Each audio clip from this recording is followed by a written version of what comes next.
Mecha is a man's romance, just as the caliber and range of artillery are truth. On the arena, a giant mecha towering 20 meters stood in the center, holding a colossal sword fiercely engaging in combat with another. Swords clashed, sending dazzling sparks flying, igniting the audience's blood. They raised their cheering sticks high, cheering for their favorite mecha. Only the third arena was filled with jeers. Watch out! Watch out! Those on the stands dodge quickly. She can't break again. Bang! The crowd scattered as a crimson mecha crashed heavily onto the stands. Fragments of stone flew everywhere. People around frowned and pointed fingers at the red mecha. It's her again. Is this model so terrible? Over 300 meters, and it couldn't break. What kind of waste like this passes through the production line? Who knows? But it doesn't matter. Today is her last match. She only has two options: either go to the battlefield to fight the Zerg to the death, or directly go back to the furnace. Better go back to the furnace. Something like this is useless on the battlefield and would just waste a pilot. Who said they'd equip her with a pilot? For garbage like this, it can just carry cluster bombs and die together with the bugs. Pilot training isn't cheap. A flash of red light passed, and a man was disengaged from the mecha. He stood on the red mecha, spat at it, turned, and jumped down, walking toward the exit. If Wang Wei ever piloted this mecha a second time, he'd rather die. The crimson mecha lay alone on the stands, enduring public scorn and curses. She lay motionless, deaf to everything around. She couldn't remember how many times this had been. The blue sky was beautiful, and the air was mixed with the fragrance of wildflowers. And the No. 82 lubricant was really delicious. But she no longer intended to continue experiencing. She had lingered in this world for 5 years. According to the rules of Mechanical Island, a mecha girl who hasn't been contracted within 5 years either enters the battlefield as a suicide bomber or chooses to return to the furnace, ending her life completely. There was essentially no difference between the two. At least for her, both meant that the one named Shan Dian would be completely extinguished. She would rather choose the latter, at least saving Mechanical Island a considerable transport fee. The match had ended just like her life as a mecha girl. The crowd slowly dispersed, their interest in abusing a waste not as high as imagined. Staring blankly at the blue sky for the first time in her life, she felt that the blue sky was truly beautiful. A sweet fragrance came, the smell of No. 82 lubricant. A young man holding a test tube leaned over her huge face and brought it to her lips. Want a drink? If you agree to contract with me, I'll give it to you. Su Li stared at the mecha before him, wiping the saliva nearly dripping from his mouth. He carefully read her detailed information. A grade mecha Shandian. Speed 90. Acceleration 101. Mobility 70. Stability 60. Defense 80. Braking 30. This was the first time Su Li had seen a mecha with such poor braking. That braking value of 30 was virtually zero in such a competitive environment. With such poor mobility, how could it brake? This was a behemoth 20 meters tall, weighing 80 tons. The immense inertia was enough to shatter the Alorian force stance. The over 100 acceleration was originally her strength, but because of the 30 braking, it became her biggest weakness. In the cramped space, her own mobility was completely restricted. With a slight acceleration, there was a risk of losing control. But it didn't matter. If others couldn't pilot her, he could. My stats are not good. I suggest you choose another mecha girl to contract. Shan Dian stared blankly at the sky, lying motionless in the rubble of the stands.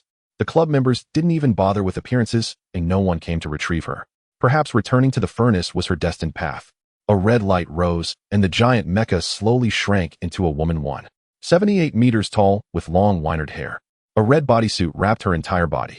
Her delicate curves were even more eye-catching under the tight suit. She walked in high heels, and the red leather suit had many rips revealing pale, glowing skin. Shan Dian turned her head, looking down at Su Li beside her. His eyes were full of eagerness and desire. She was slightly taken aback. Such a gaze had once existed in her own eyes.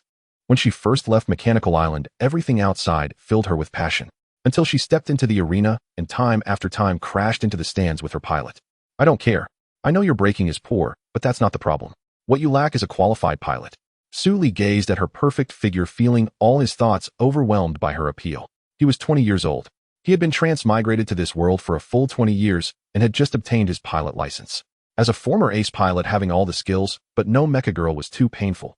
Looking at Shan Dian before him, his heart was full of excitement. Su Li knew that if he missed Shan Dian, he didn't know when the next opportunity would come. Mecha girls were expensive. Too expensive for a Mecha Academy student to afford. As for Shan Dian, because her attributes were hard to control, her club had repeatedly marked down the price in an attempt to sell cheaply. But her fatal flaw was deadly. No one wanted to spend money on a largely useless mecha girl. At least in the arena, she would only lose control again and again. Her best record was barely 3 minutes in the arena.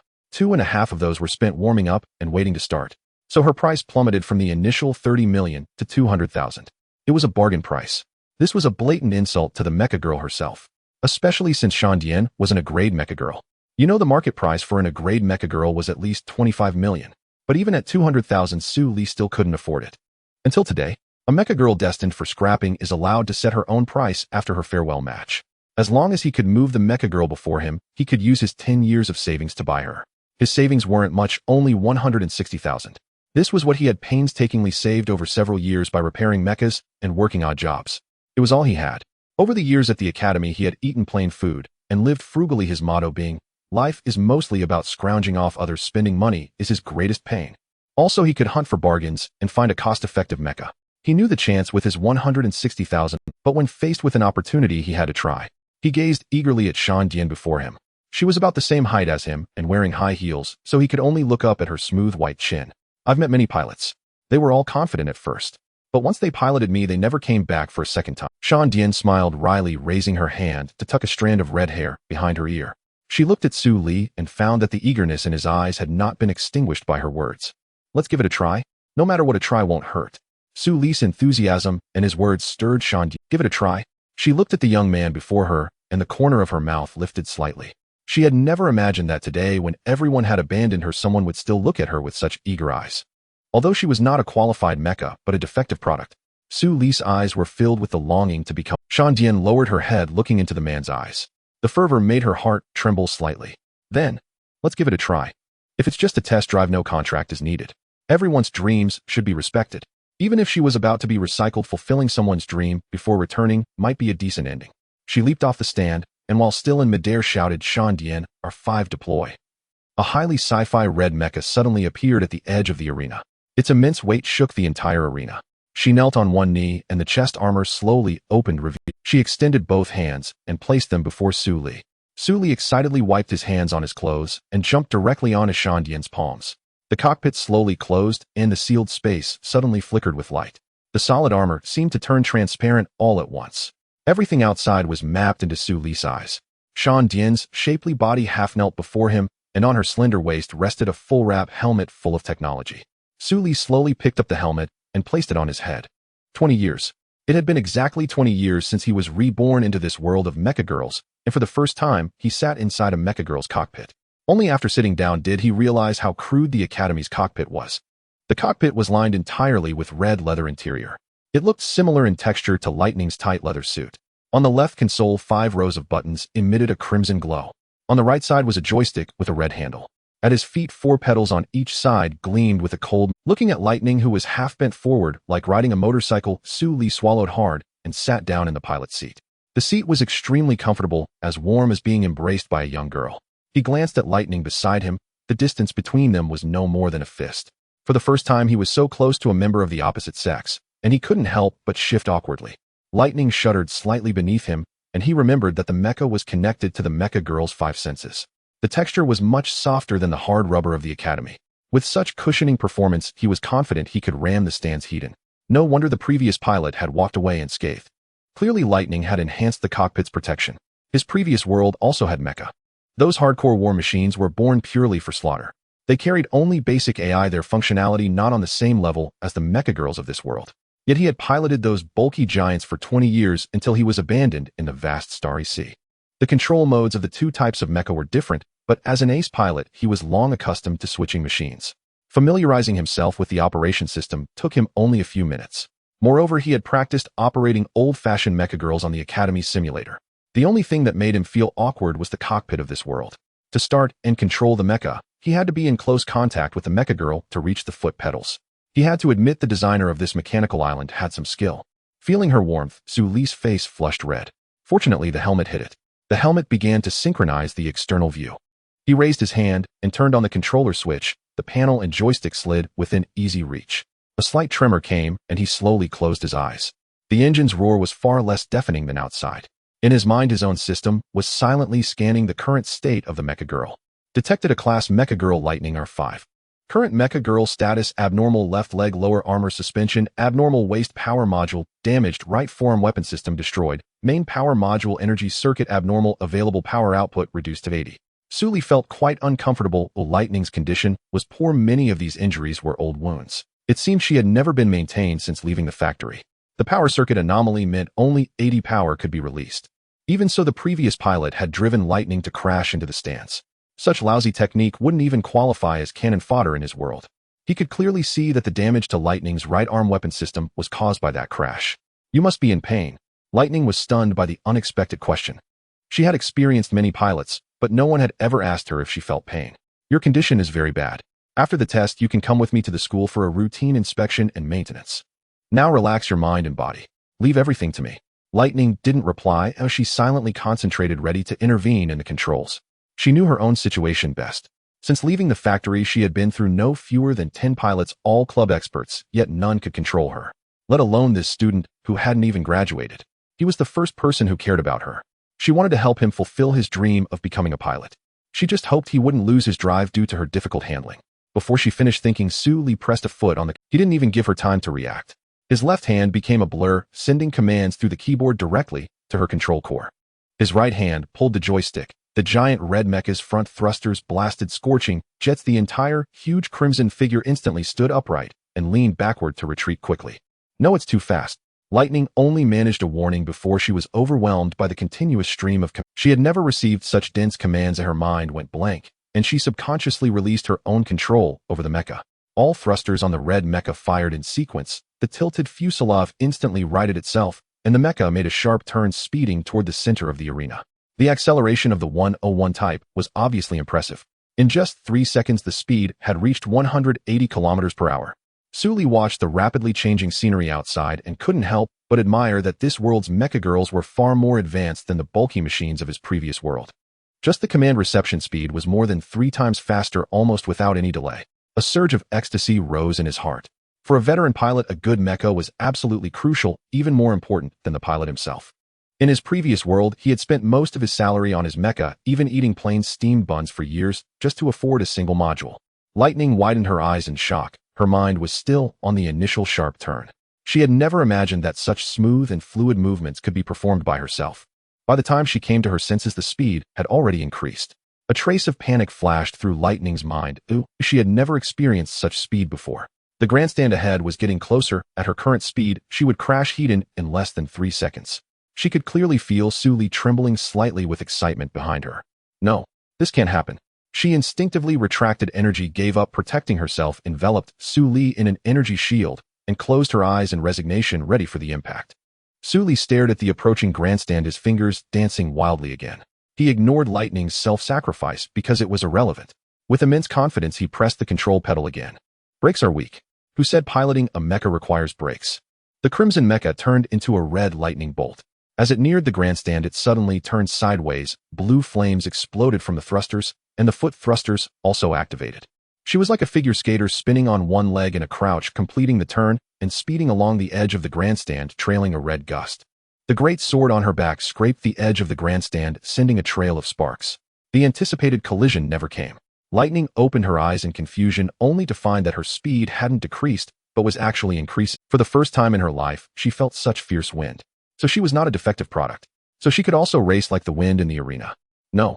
In Su Li's hands, she had already surpassed the wind. The red mecha pulled out the great sword from its back, the blade scraping the ground in brilliant sparks. Her foot thrusters fired multiple bursts in less than a second. As her body spun, the great sword swung up with inertia. She danced with the great sword spinning like a top in the arena. A glistening tear slid from the corner of her 5 years. This was the first time she had drawn her great sword in the arena. Come on, move. You can go faster. Su Li gripped the control stick tightly, his eyes fixed on the rapidly spinning scenery on the screen, while his peripheral vision caught a string of numbers flickering across the display. Warning: the waste sensor component of this mecha is damaged. Please cease current operations immediately. Otherwise, in 3 seconds, the waste power unit of the mecha will sustain a certain degree of damage. The system's announcement rang out, causing Su Li's movements to pause momentarily. However, he quickly adjusted his left hand, resuming input commands while his right hand manipulated the lever, fine-tuning the mecha's center of gravity. The red mecha in the arena suddenly rose sharply, leaping high amidst its spin. The great sword swept overhead, then came crashing down in a fierce vertical strike against the ground. A tremendous rumbling echoed across the arena. The entire ground trembled under the force of that mighty blow. Inside the cockpit, Su Li removed his helmet. In his line of sight, Lightning maintained her riding posture, her delicate body half-bent, trembling slightly. Her entire ear was flushed bright red with excitement. Su Li looked at her with confusion and reached out to touch her earlobe. The latter instinctively shuddered, letting out that sudden sound made Su Li's face redden as well. Intending to check on her condition, he fumbled to close the upper safety pressure device and manually opened the cockpit hatch. Accompanied by the sound of the pressure column releasing air, the cockpit hatch slowly opened. He had considered letting Lightning eject him directly, but seeing her trembling form, he considerately opened the hatch himself and jumped out. The roar of the mecha faded from the arena, replaced by the heavy panting of a red-haired lady. She collapsed onto the ground, her hazy eyes filled with mist. The grass in the arena playfully slipped through her fingers. Teardrops as large as beans rolled down, shattering against the blades of grass.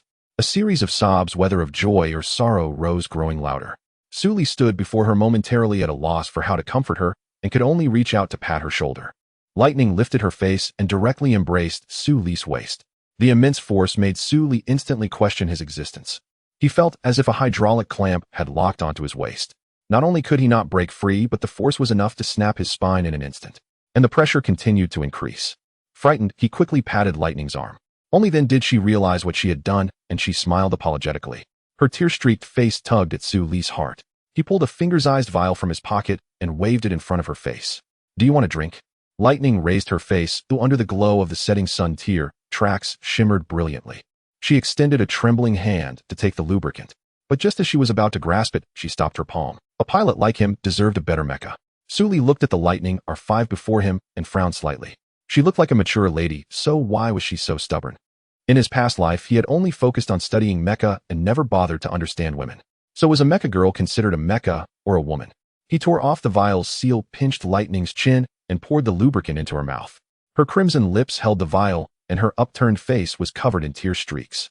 Lightning's face still flushed. That mere 2 sips of lubricant made her fully realize Su Li's wealth.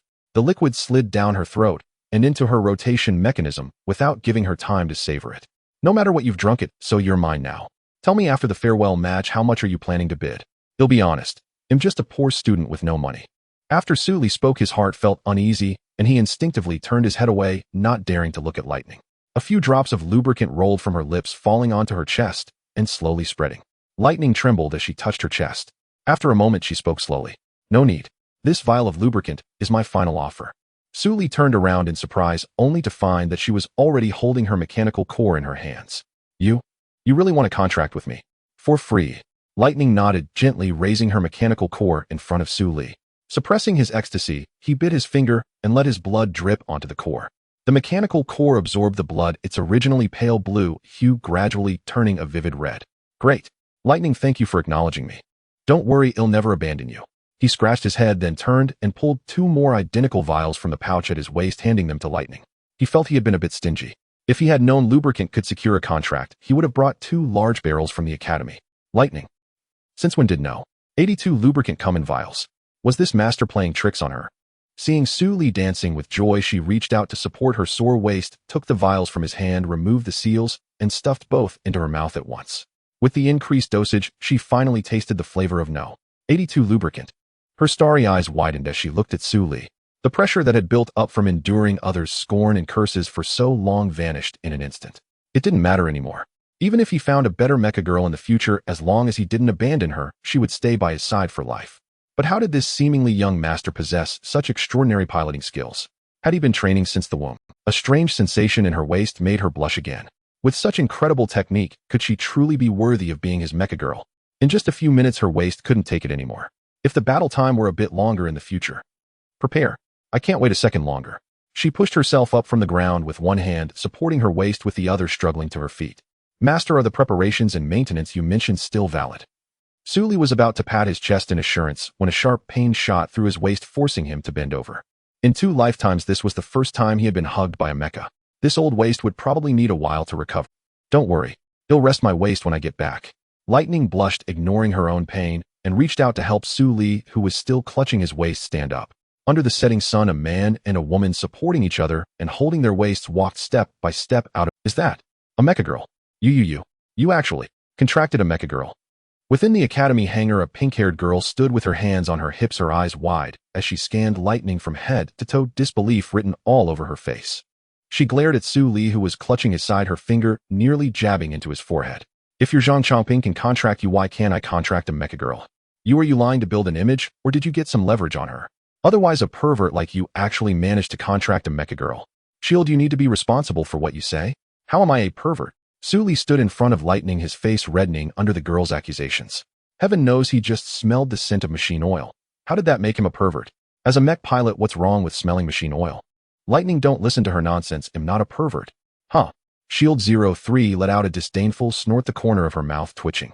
You're not a pervert. Go ask around the academy. Out of over 100 mecha girls, which one doesn't stay on high alert when you're tuning and maintaining them? That's slander. If you really think I'm a pervert, feel free not to ask me to tune your mech. Don't come to me for maintenance every day and badmouth me behind my back. You, what about me? Am I wrong? Sully stared at the girl before him. Small-chested, but with a temper to match. Truly a case of poor chest, evil mind. Not only that, she was extremely petty. He had tuned her mech 3 times already, and not only had he never taken it for a spin, he didn't even know what her cockpit looked like. Sister, tell me the truth. Does he have something on you? Speak up boldly. If he dares to threaten you, I'll report him. Lightning, seeing the somewhat aggressive Shield, instinctively reached out and pulled Sully behind her. No, I have no leverage over my pilot. On the contrary, I am deeply grateful that he chose to contract with me. So please watch your words and refrain from insulting my pilot's character. Pilot? You call him your pilot? His pilot license was issued less than a week ago. You've definitely been. The pink-haired Shield stared at Lightning, her eyes widening in shock. And sister, I'm looking out for you. You must not know what kind of person he is. Let me tell you, he's a pervert who gropes mecha girls. I just touch your external armor, okay? How can I tune and maintain without touching? Do you think I'm a god? Sully poked his head out from behind Lightning. At over 6 feet in heels, she was a reassuring presence. Is that proper touching? Your eyes were practically glowing. Just wait, I'm not going to argue with you here. I'm going to. She stomped her foot and stormed off in a huff, not forgetting to shoot Sully a glare before leaving. He watched her disappear into the distance, then pursed his lips and walked to the end of the hangar. Before, he didn't have his own mecha girl, so he tuned and maintained others for a modest fee. But now that he had his own, those fluttering beauties could stay far away. If they still wanted him to tune their mechs, they'd have to pay more. The hangar was piled high with all sorts of discarded parts.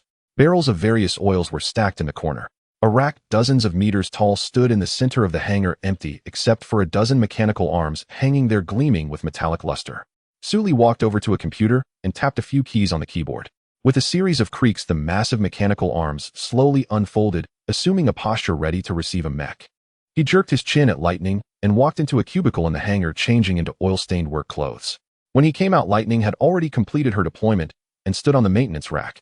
Suppressing the pain in his waist, Sully put on a lumbar support and walked to the computer, manipulating the mechanical arms to input commands and begin routine maintenance on Lightning. The sharply angular red armor reflected streaks of fluorescence under the lights, making it impossible to look away once seen. He picked up a large wrench, approached Lightning, and couldn't help but reach out and touch her. The cold armor seemed to have warmth in that moment. Perhaps because of the contract, touching the external armor felt like touching a part of his own body. Without needing to inspect bit by bit, he could intuitively sense where the mech problems lay. Combined with his system, he could even clearly sense the position of every screw. So that's how it is. He murmured to himself, the structure and parameters of the entire mech instantly appearing in his mind. Except for the mecha girl's own consciousness, which he couldn't analyze, the entire mech was instantly disassembled into individual parts in his eyes, then reassembled in his mind. He had been uncertain about the extent of damage to the waist sensor assembly and planned to remove it for a full tune-up. But with the system and this sensation, he directly pinpointed the problem area, saving at least half a day's time. Lightning silently watched her pilot, initially thinking that the tuning and maintenance he mentioned would be handled by a dedicated logistics team. But to her surprise, the entire hangar had only Sully as the sole living person. What kind of monster was her? He could even tune and repair mechs. Exceptional piloting skills, extraordinary reflexes. The moves he made while piloting her, she had never even heard of them, let alone seen them. And now he was feeling every inch of her external armor, occasionally tapping with his fingers, even lying down to watching him fumble all over her body. For a moment, she felt as if she were stripped bare, unable to hide any secret. Was it an illusion? She looked at the obsession in Sully's eyes and sighed inwardly. No wonder other mecha girls thought he was a pervert. Given his current state, it was restrained that they hadn't beaten him to a pulp. What normal person would hug a mech, eyes glowing green, and caress it up and down? Even the external armor was part of the mecha girl herself, naturally connected to her senses. It felt like Sully was lecherously rubbing her leg through leather pants. In the cockpit, Lightning, half leaned down, grew increasingly flushed. Sully leaned close to the inner thigh of the mech and immediately detected a smell mixed with rust. He frowned, raised the microcomputer on his arm, and manipulated the mechanical arms to open the oil drain port. Lightning clenched her teeth, afraid she might let out a soft moan. The red mecha, in a moment, when Su wasn't paying attention, gripped the racks on both sides tightly. Lightning, who had never had her oil changed, was losing composure. Nanjing City Hongdao Arena. Several managers gathered in the field, staring at the depression cut into the ground by a heavy sword, exchanging bewildered looks. What does the footage show? Was this cut indeed made by a heavy sword? There's no footage. The surveillance was undergoing routine maintenance this evening, so it didn't capture which mech it was. Today I recall it was Lightning, our 5S farewell match. Did she use the field this afternoon? Is it possible? The group exchanged glances and shook their heads in unison. Such a powerful slash could only be achieved by its class mech. Could it be that a small place like Nanjing City had its class mech? That would mean there was also its class pilot. As for the possibility that Lightning had done it, none of them considered it. Report this to the boss. If there really is its class pilot, our bonus this month is as good as ours. The group nodded enthusiastically, filled with anticipation for the bonus, and one of them contacted the boss. At the edge of the field, a black-haired girl stood before the dent left by Lightning's impact, carefully examining the grass. She became so engrossed that she began to mimic the movements she imagined. After a few attempts, in just 3 to 5 minutes, she perfectly replicated Lightning's rising and spinning. The girl's eyes shone brightly. What technique was this? How could a simple rise involve so many variations? Could such piloting skills really belong to the class pilots active in major arenas? No. Even in class pilot couldn't perform such moves. Driven by curiosity, she followed Lightning's trail of rapid movement, her excitement growing with each step. Unlike the usual bipedal walking method of ordinary mechs, this mysterious pilot's mech moved with alternating legs. Wasn't that just like human locomotion? Could a behemoth like a mech really do that? How did he manage it? Wouldn't it lose balance? What kind of mecha girl was his, and what core did she have? How much computing power did it take to achieve that? The black-haired girl bit her lip. She longed to deploy. Especially after seeing these traces, she yearned to deploy herself and try it out. No. Su returned to his workstation and continued adjusting the module parameters. With his system ability, besides gaining insights into the Mecha girl, he could also make certain adjustments to her attributes based on the existing foundation. He furrowed his brow, pondering over the module before him. An acceleration exceeding 100 was a basic attribute reserved for class Mecha girls, but it was her poor braking performance that dragged down the overall score. Yet was it truly necessary to allocate points to braking performance? He raised an eyebrow thoughtfully. If he took 15 points from the 30 in braking and added them to stability, then Lightning would have no weaknesses aside from braking. Besides, wasn't it just a lack of brakes? The thrusters weren't there for nothing. As long as his hand speed was sufficient, he could stop whenever he wanted. If only the related components weren't non-removable, he would have dismantled the entire braking module. That would have reduced the mecha's weight by at least 300 kilograms, improving its mobility by at least 2 points. Unfortunately, while he could adjust the factory-installed functional components, he couldn't remove them. Otherwise, he'd be rewarded with a pair of silver bracelets and 30 years of prison slop. With defense at 80 and stability at 75, Lightning was essentially the template of its class Mecha girl, if not for the brakes. Having made up his mind, he immediately began the operation. Twice more he went to the mecha, disassembled all related components, and adjusted them one by one. Master, did you really just get your pilot license? Lightning interrupted his thoughts as she watched Su pace. He nodded in response, manipulating the robotic arm to place a cabinet-sized component on the side of the workstation. A flicker of confusion crossed Lightning's face. Why? Given your skills, obtaining a pilot license shouldn't have been difficult. It wasn't difficult, but I didn't have much time before. Most of my time was spent in the hangar debugging and maintaining the Academy's mecha girls. Oh, no wonder Master's techniques are so skilled. It seems you've touched plenty of mecha girls in the past. Su raised an eyebrow. Though he couldn't see Lightning's face, he felt her words carried a hint of something else. Why bring up the license and then drag other mecha girls into it? Still, he had indeed touched them plenty. He kept his mouth shut, refusing to reply, pretending to be busy while his gaze kept darting toward the mecha. That was his mecha. After dreaming for 20 years, he finally had one of his own. The thought of the cockpit's snug seat instantly made his back and waist feel better. If he could sit in it for a long time, he'd willingly stay there for a decade. Compared to the old stiff cockpit of his past life, Lightning's cabin felt like a luxurious private suite. With that in mind, he couldn't help but stroke the module component in his hand. Touching his own mecha girl's core parts shouldn't get him beaten up. Finishing the odds and ends and installing her modules took until past 3 in the morning. Though accustomed to staying up late, he still felt drained. Steam hissed from the old electric kettle.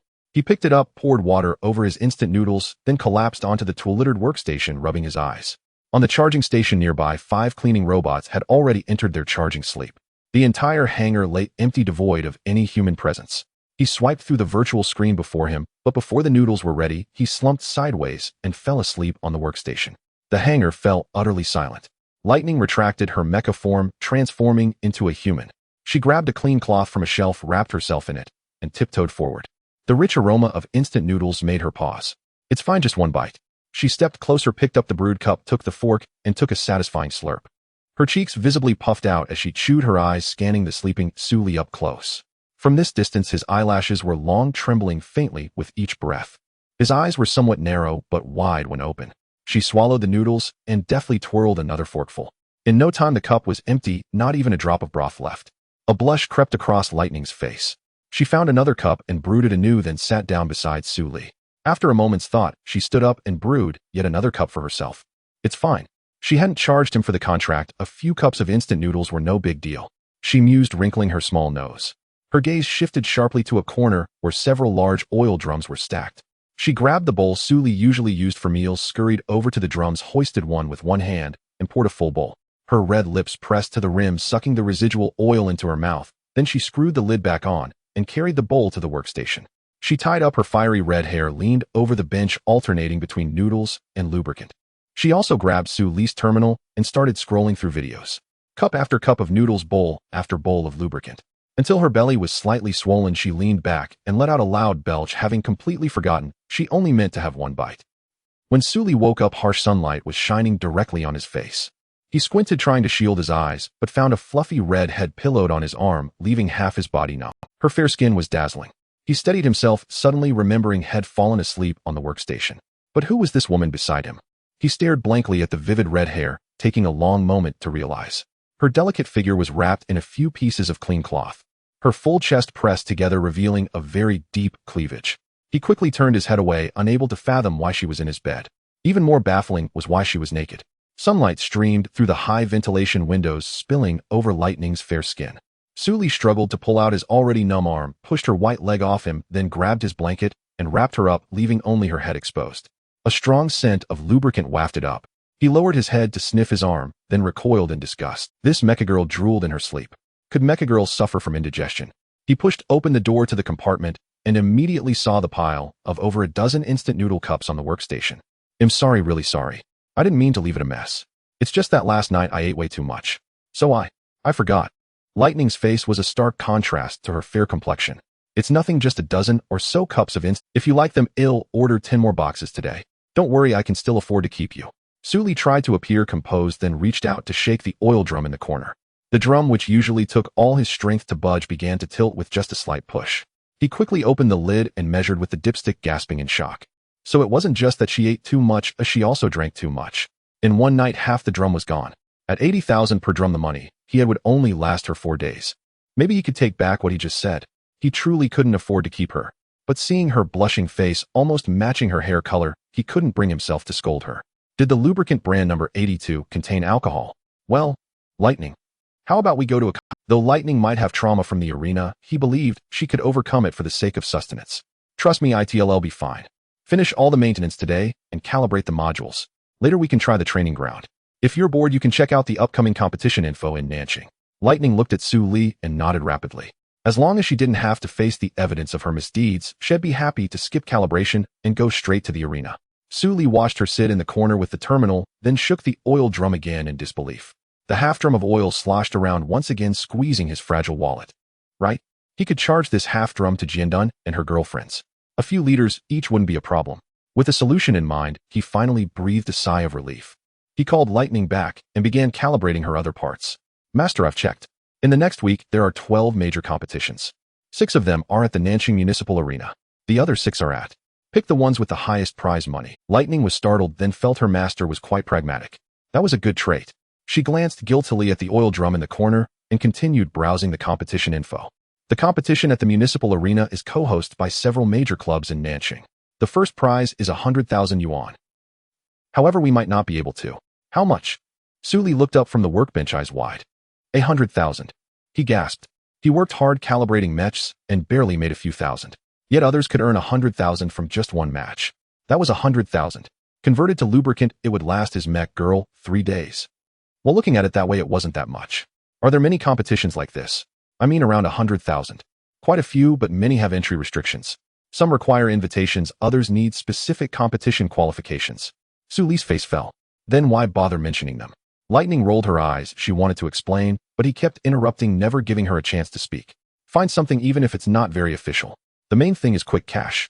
We're not after fame. Oh, we just want to make money quietly for your food and stuff. Lightning's eyes lit up. Her browsing speed increased significantly. Once Suli got busy, he would forget to eat and sleep again.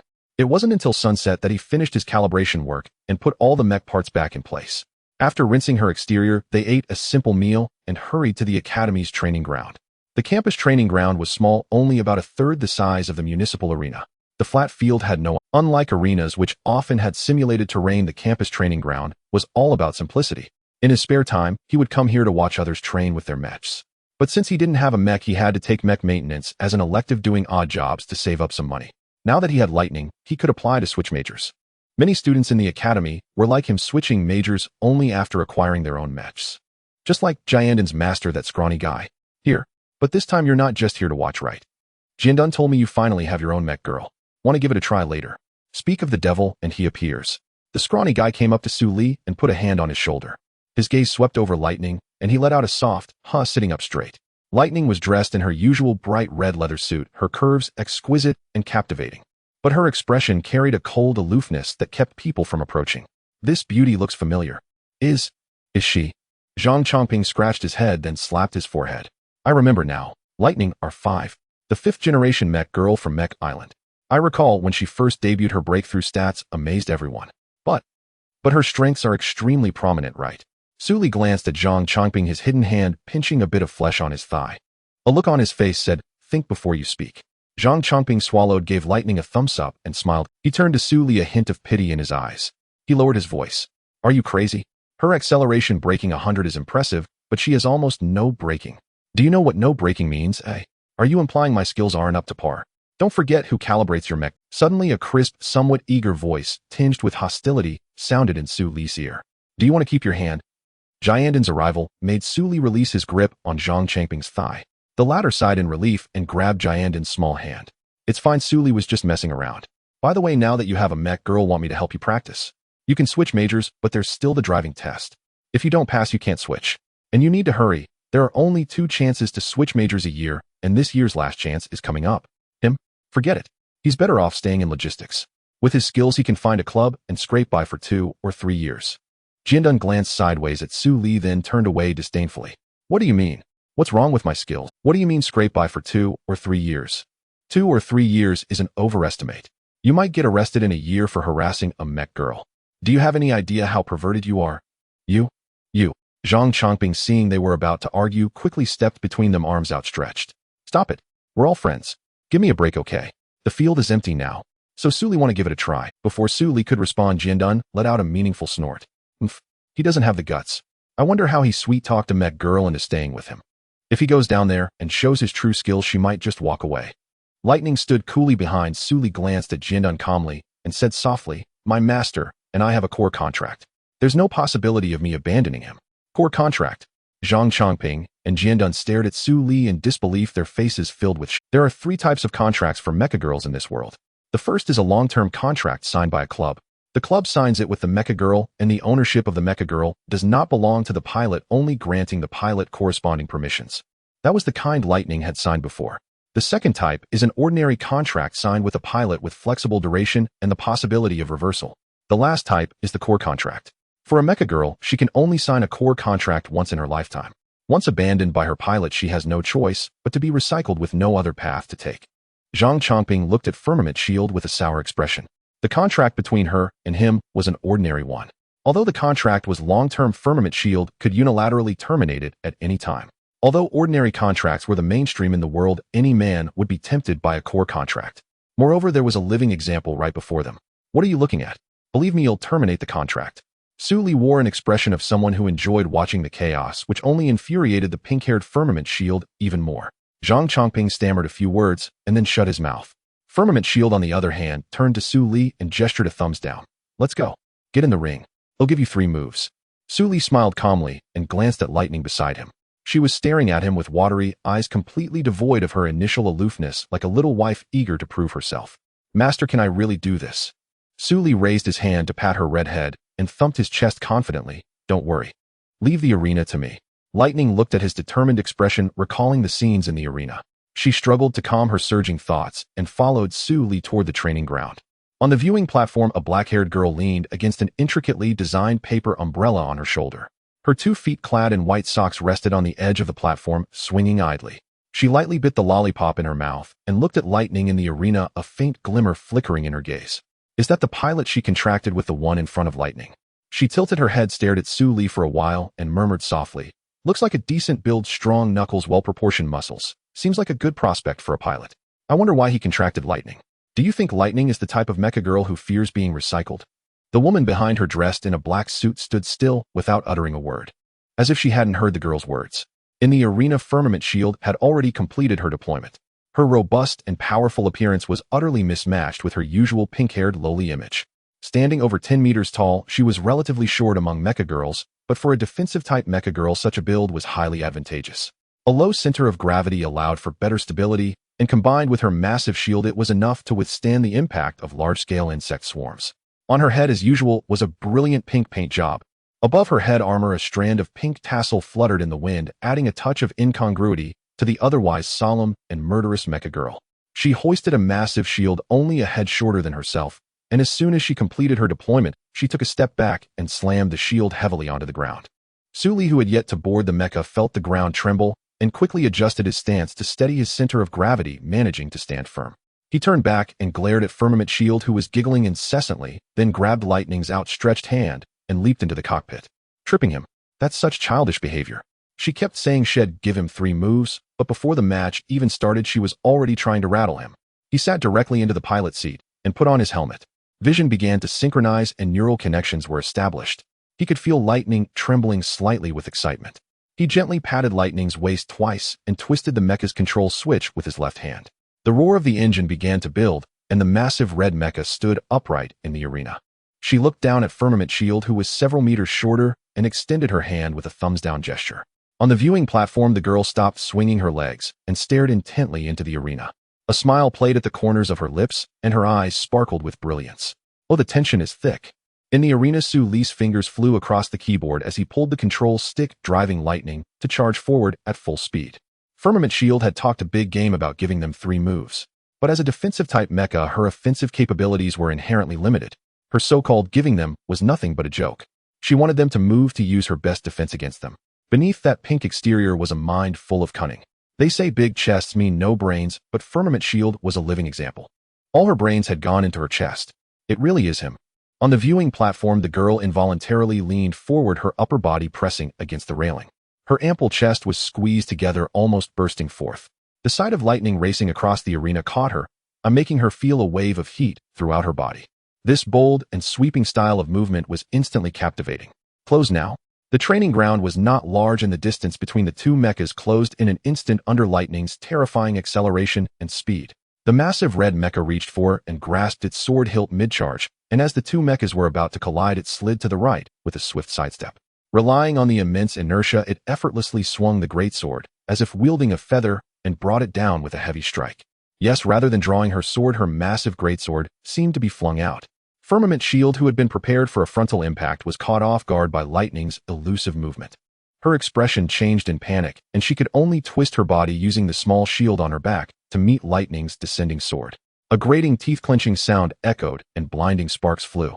Feeling the immense force, Firmament Shield cried out in pain, her face turning pale.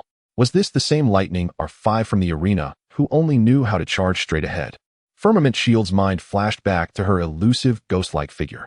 How did she manage to change direction so abruptly at such close range? Didn't she need to worry about her stability? No. In past matches, Lightning had never performed such maneuvers. She always charged straight ahead, crashing headlong into opponents or the stands. She couldn't possibly turn. At most, she would just twist her body and collide with the platform. How did she do it? Zhang Changping's panicked voice came from the cockpit. Shut up. Focus. Her chaotic thoughts flashed by, and her gaze instinctively searched for Lightning. But the directions she looked were all toward the stands or the edges of the arena. In her fixed mindset, Lightning certainly couldn't turn. The stands would inevitably be her final destination. Lightning's sword strike hadn't landed solidly. The recoil from the friction was instantly captured by Su Li. With a few subtle movements of the control stick, Lightning, with only 15% braking force, executed a smooth turn.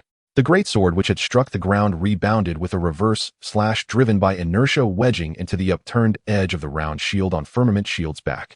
The entire motion looked as if the greatsword had bounced off the ground and happened to lodge into the gap. Lightning's face flushed crimson.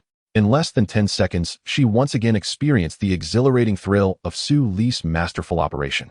The mecha he had tuned was smoother than ever, racing across the arena as if dancing. She felt like a red spirit, swift as the wind, her body so light it seemed weightless. The transitions between movement and stillness were a blatant display of skill, causing her to involuntarily bite her lower lip and tremble with excitement. The red figure stood behind Firmament Shield. To ensure Firmament Shield noticed, she deliberately pushed the greatsword forward twice. The strange sensation on her back made the pink antenna on Firmament Shield's head stand straight up instantly. She had no doubt that if she dared to make any sudden move, the greatsword would only need to push forward slightly to pierce her mecha. Cold sweat trickled down her cheeks, and Zhang Chongping also felt a chill down his spine. He swallowed hard, looked down, and saw his palms were sweaty with every hair standing on end. In the face of fear, one's reactions are most genuine. Impossible. A piercing scream rang out from the training ground. Firmament Shield could accept her defeat, but she could not accept an inexplicable defeat. From start to finish, she had no idea how Lightning had got on the viewing platform. The black-haired girl was trembling all over with excitement. The railing before her had deformed from her grip. As the curve of her lips grew wider, the railing let out a creaking groan, clearly unable to withstand her abuse. "I've found you." Her eyes gleamed with a dangerous light, and she bit her lower lip tightly. "Honging, did you? I want him to be my pilot. He is mine, and only mine." The black-clad woman behind her lifted her gaze, her voice carrying a hint of fluctuation. "For the first time, Miss, is it possible that this sword strike was just a coincidence?" "No, you don't understand. There are never any coincidences in this world. Just like my meeting with him. Wasn't that because I took this step?" In the training ground, Firmament Shield glared fiercely at Lightning, before her clenching her massive shield tightly. Her entire being radiated defiance. She slammed her shield onto the ground and roared at Lightning again. In the cockpit, Su Li looked anxiously at Lightning, whose face was flushed. Although the system indicated that the mecha girl herself was perfectly fine, he couldn't help but worry as he gazed at her. "Lightning, can you hold on?" Lightning blinked, her eyes somewhat dazed as she looked at the shield outside, then nodded firmly. "Rest assured, Matt, I can do it." "Good, since there's no problem, let's together play with this stubborn little one." Lightning nodded vigorously upon hearing this. If Master said play, then it was play. Unruly children needed a spanking. "Relax. Leave everything to me." The Crimson Lightning began its assault once more. From the very beginning, Su Li had adored Lightning's acceleration. That sense of thrust was enough to immerse any speed enthusiast in sheer ecstasy. "Faster. Even faster. Lightning, your speed can still improve. Hold nothing back. Just trust me and surrender yourself completely." Lightning nodded heavily, relinquishing all control of the mecha, dedicating herself entirely to feeding Su Li various numerical parameters. Her speed visibly surged. The distance Shield had deliberately created bought her only a single second. She crouched behind her tower shield, her eyes fixed unblinkingly on the crimson figure before her. Left or right? Fully immersed, she gripped the shield tightly, forcing her gaze to track that figure. Too fast. She was even faster than before. The blue glow of the thrusters flared. She clearly saw Lightning suddenly lean to the left. Instantly, she moved, adjusting the angle of her tower shield and ramming forward with full power. Shield bash. The anticipated collision never came. The crimson figure fainted and was already behind her. Shield tried to adjust, but it was too late. The red mecha lowered its center of gravity, its thrusters firing in bursts to shed some impact force. With a twist, it used its own inertia to complete a spin, slamming the heavy sword onto the round shield with a sound like striking a gong. But because the round shield was on Shield's back, the sound was muffled. The immense force of the blow made her entire mecha nearly lose its balance, stumbling forward. Yet as her body involuntarily rose, a great sword was thrust again between the shield and her form. The same spot.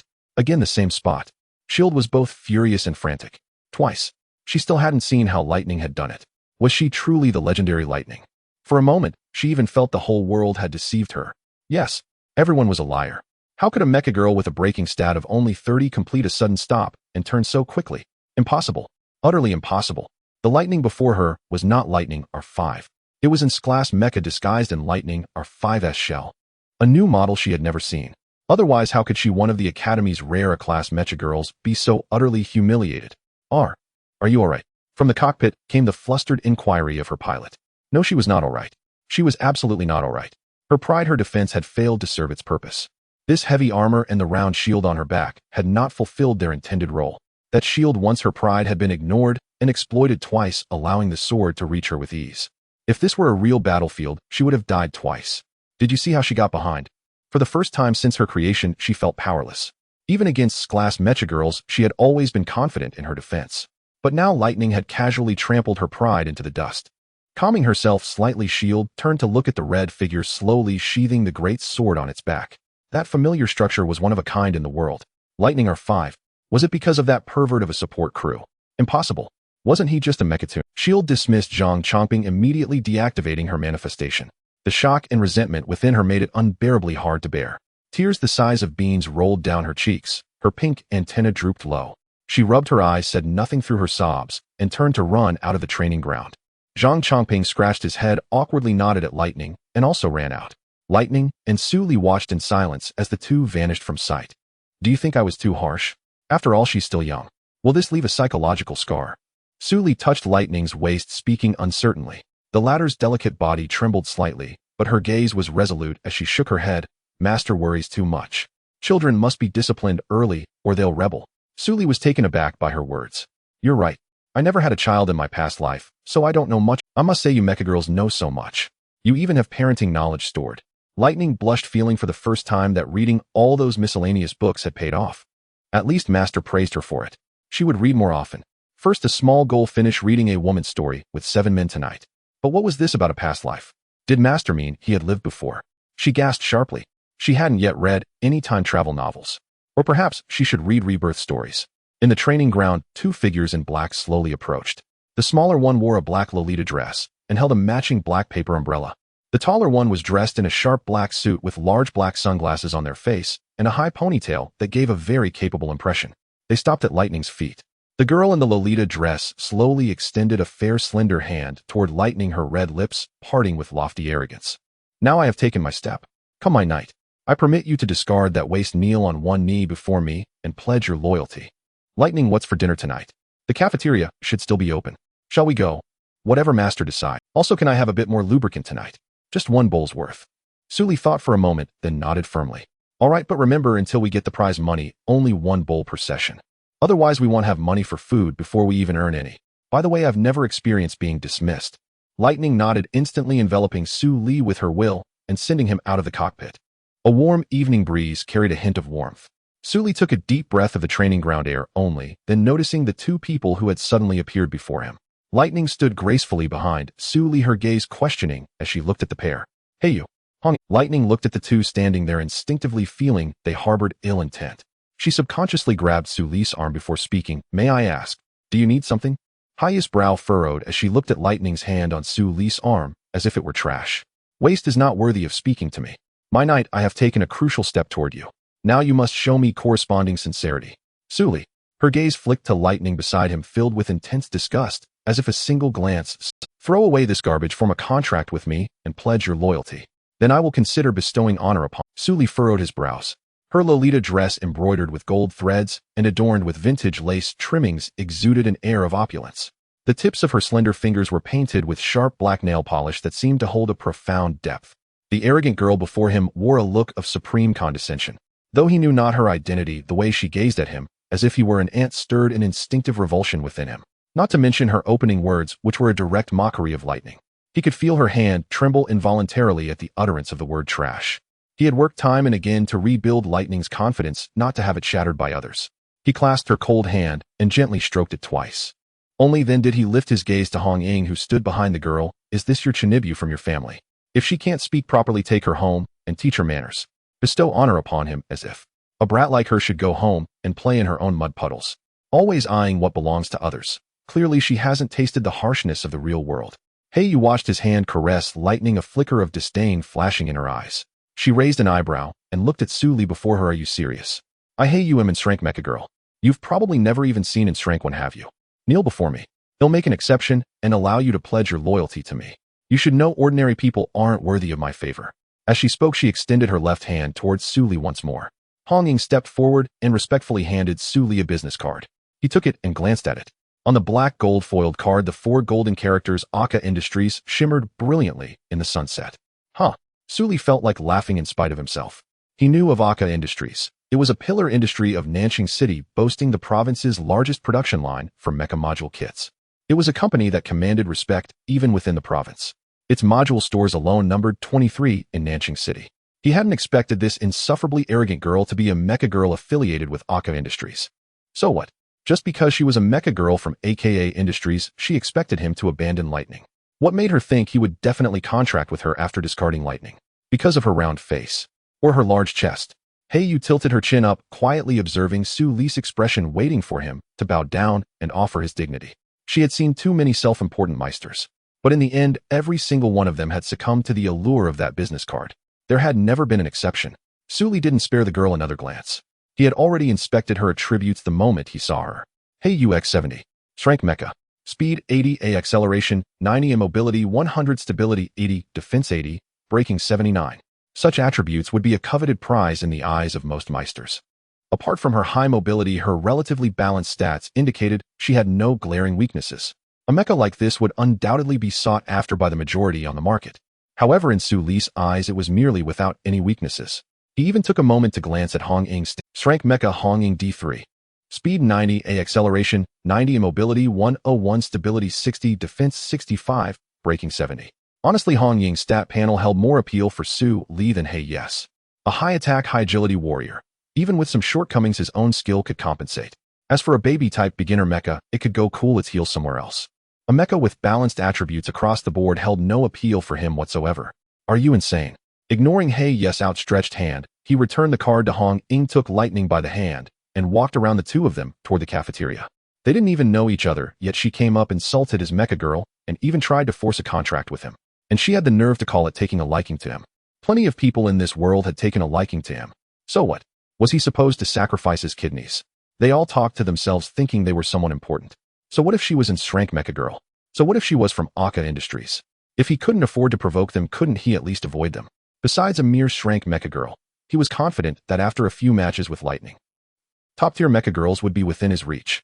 While higher attributes allowed for more advanced maneuvers, a mecha girl was not the same as the mechas from his past life. A mecha girl with her own will. If their personalities didn't mesh, even the highest rank would be useless. With Yes' arrogant, disdainful attitude, who would she listen to on a real battlefield? There were many mecha girls in this world, and he wanted to keep his life to see more of it. Swoosh.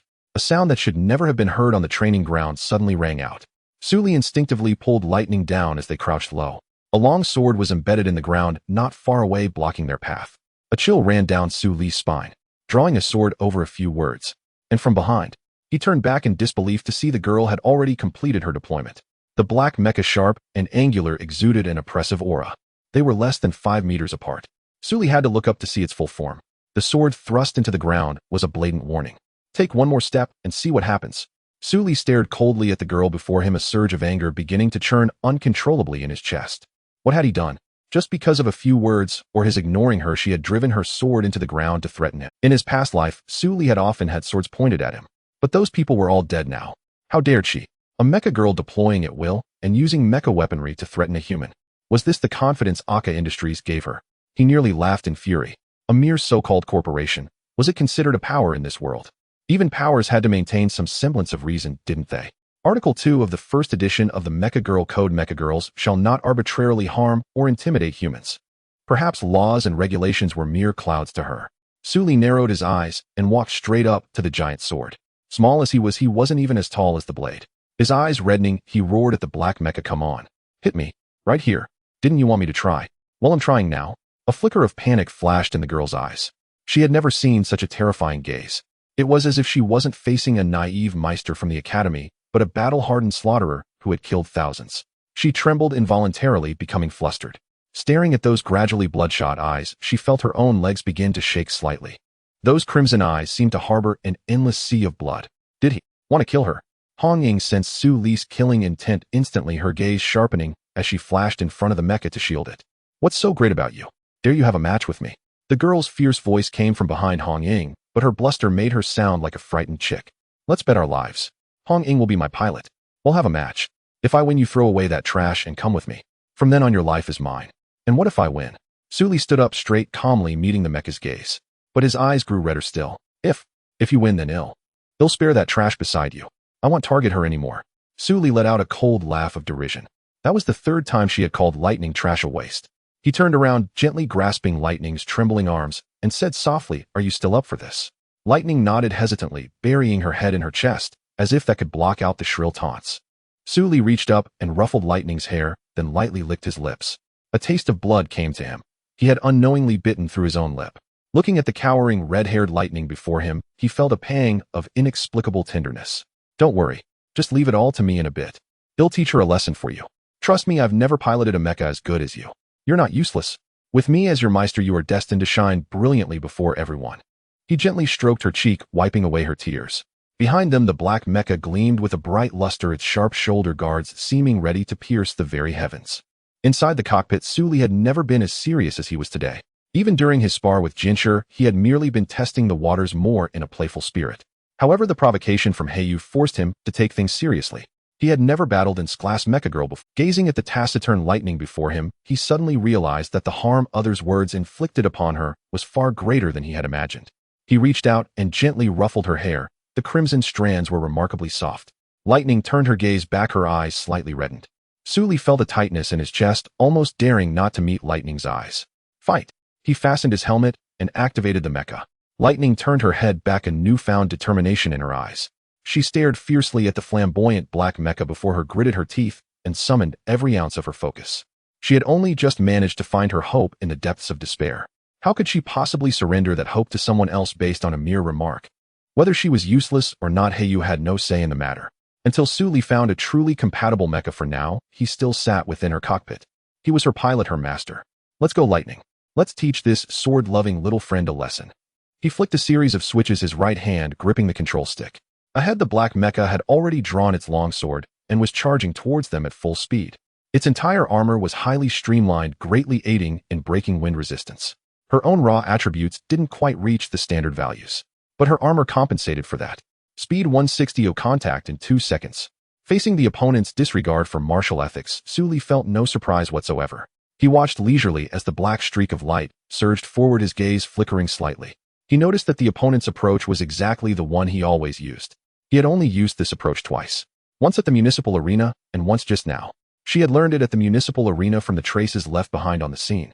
This gave him a newfound appreciation for a mecha girl's learning ability. Was this true for all mecha girls, or was she a special case? He didn't dwell on it. Operational techniques weren't something one could simply learn by wanting to.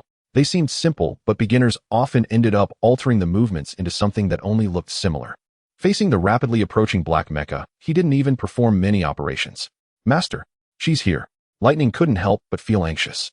Seeing the black streak was upon them, she instinctively moved to dodge, but Suli slapped her bottom, forcibly interrupting her. His feet worked the pedals, and his right hand tilted the control stick slightly forward. The mecha stood its ground, merely tilting its body sideways to evade the sharp sword edge. Without a strong initial burst of speed, he simply made the mecha lean like a person. The simpler the operation, the more it tested the pilot's fine-tuning skills. Suli's mind was now running at full capacity, his hands on the keyboard repeatedly issuing corrections to make the movements as precise as possible. Lightning watched helplessly as the great sword grazed past her face, her heart leaping into her throat. She could even clearly scan the airwaves wrapped around the blade's edge. Missy dodged it. Hong Ying's eyes widened in disbelief at what she had just witnessed. It was as if he had seen through their tactics and suddenly changed his fighting style. From the stands, the Lightning he piloted was all about speed and agility. So Haya's initial tactic was to close in for close-quarters combat using speed. Lightning's renowned acceleration held no advantage over a distance of just over 200 meters. Once she closed in, the poorly braking Lightning would struggle to pivot using inertia. The tactical choice was sound. Haya's execution of the movement was also quite standard. Otherwise, she wouldn't have been so confident as to demonstrate it before Suli. But in the next second, she realized how far she still had to go.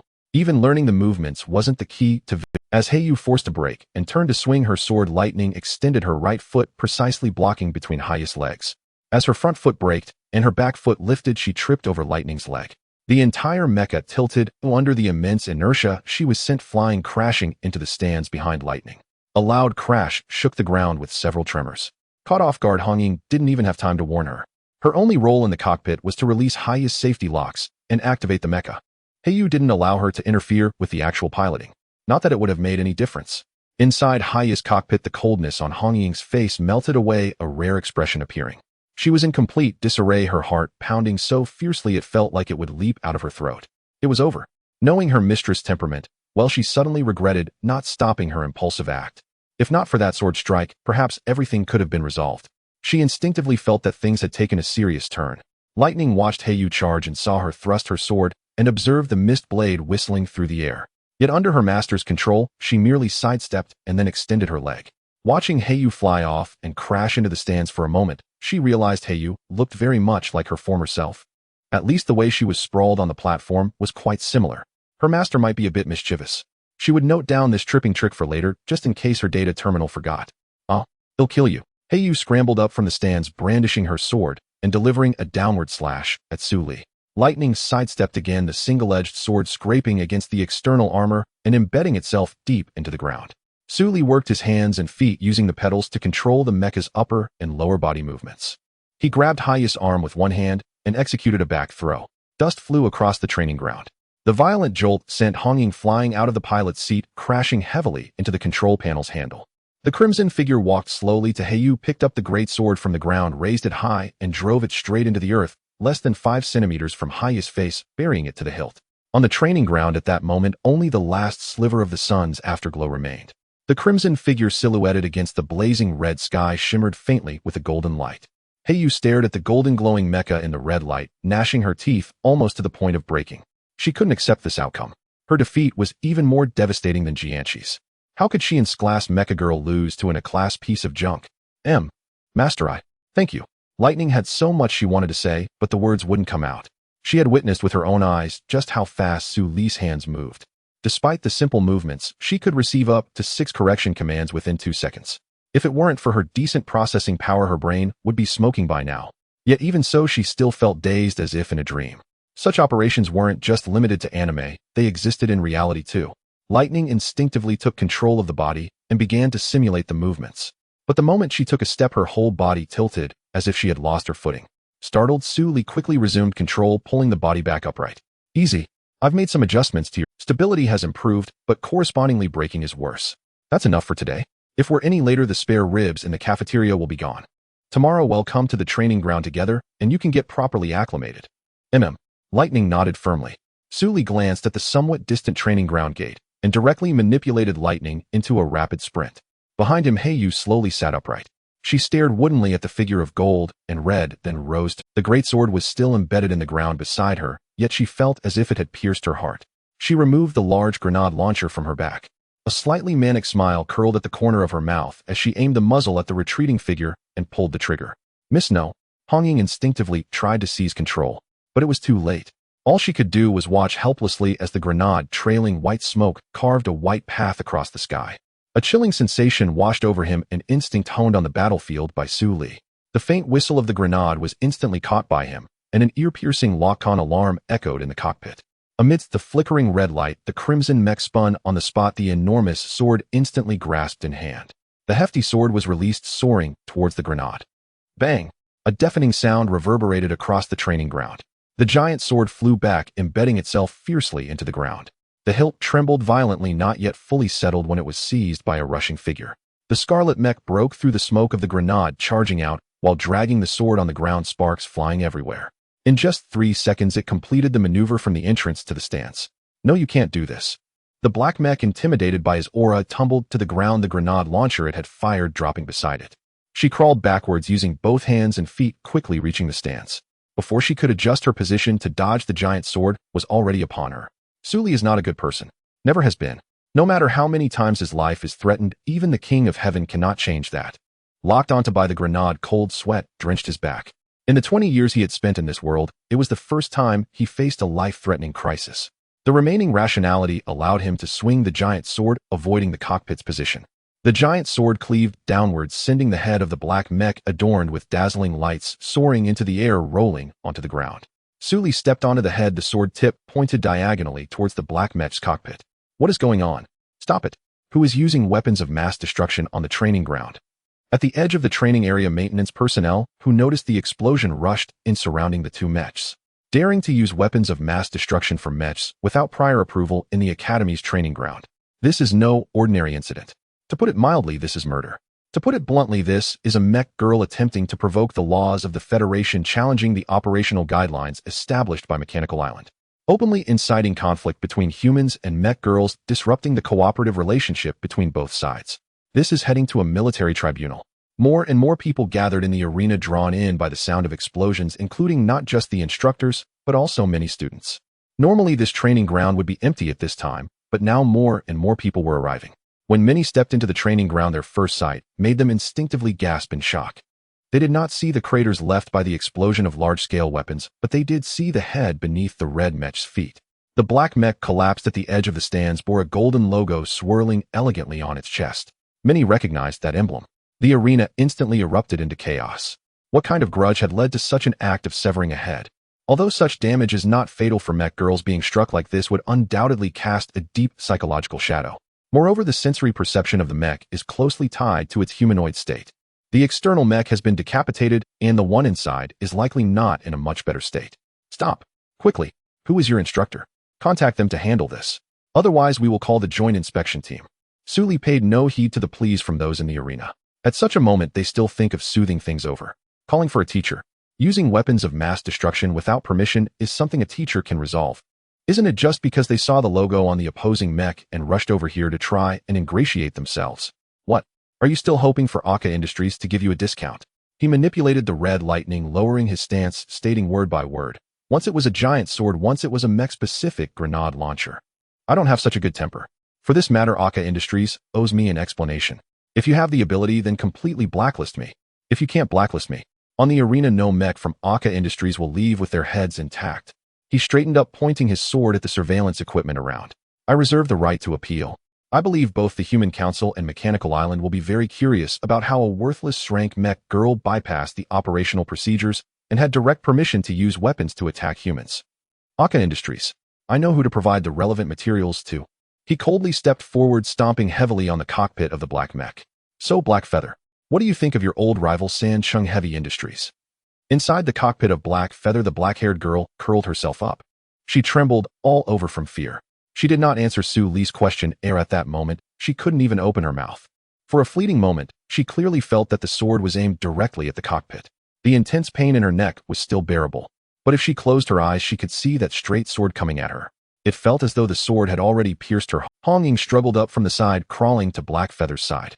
She had barely approached, not even touching her skin, when she instinctively shivered.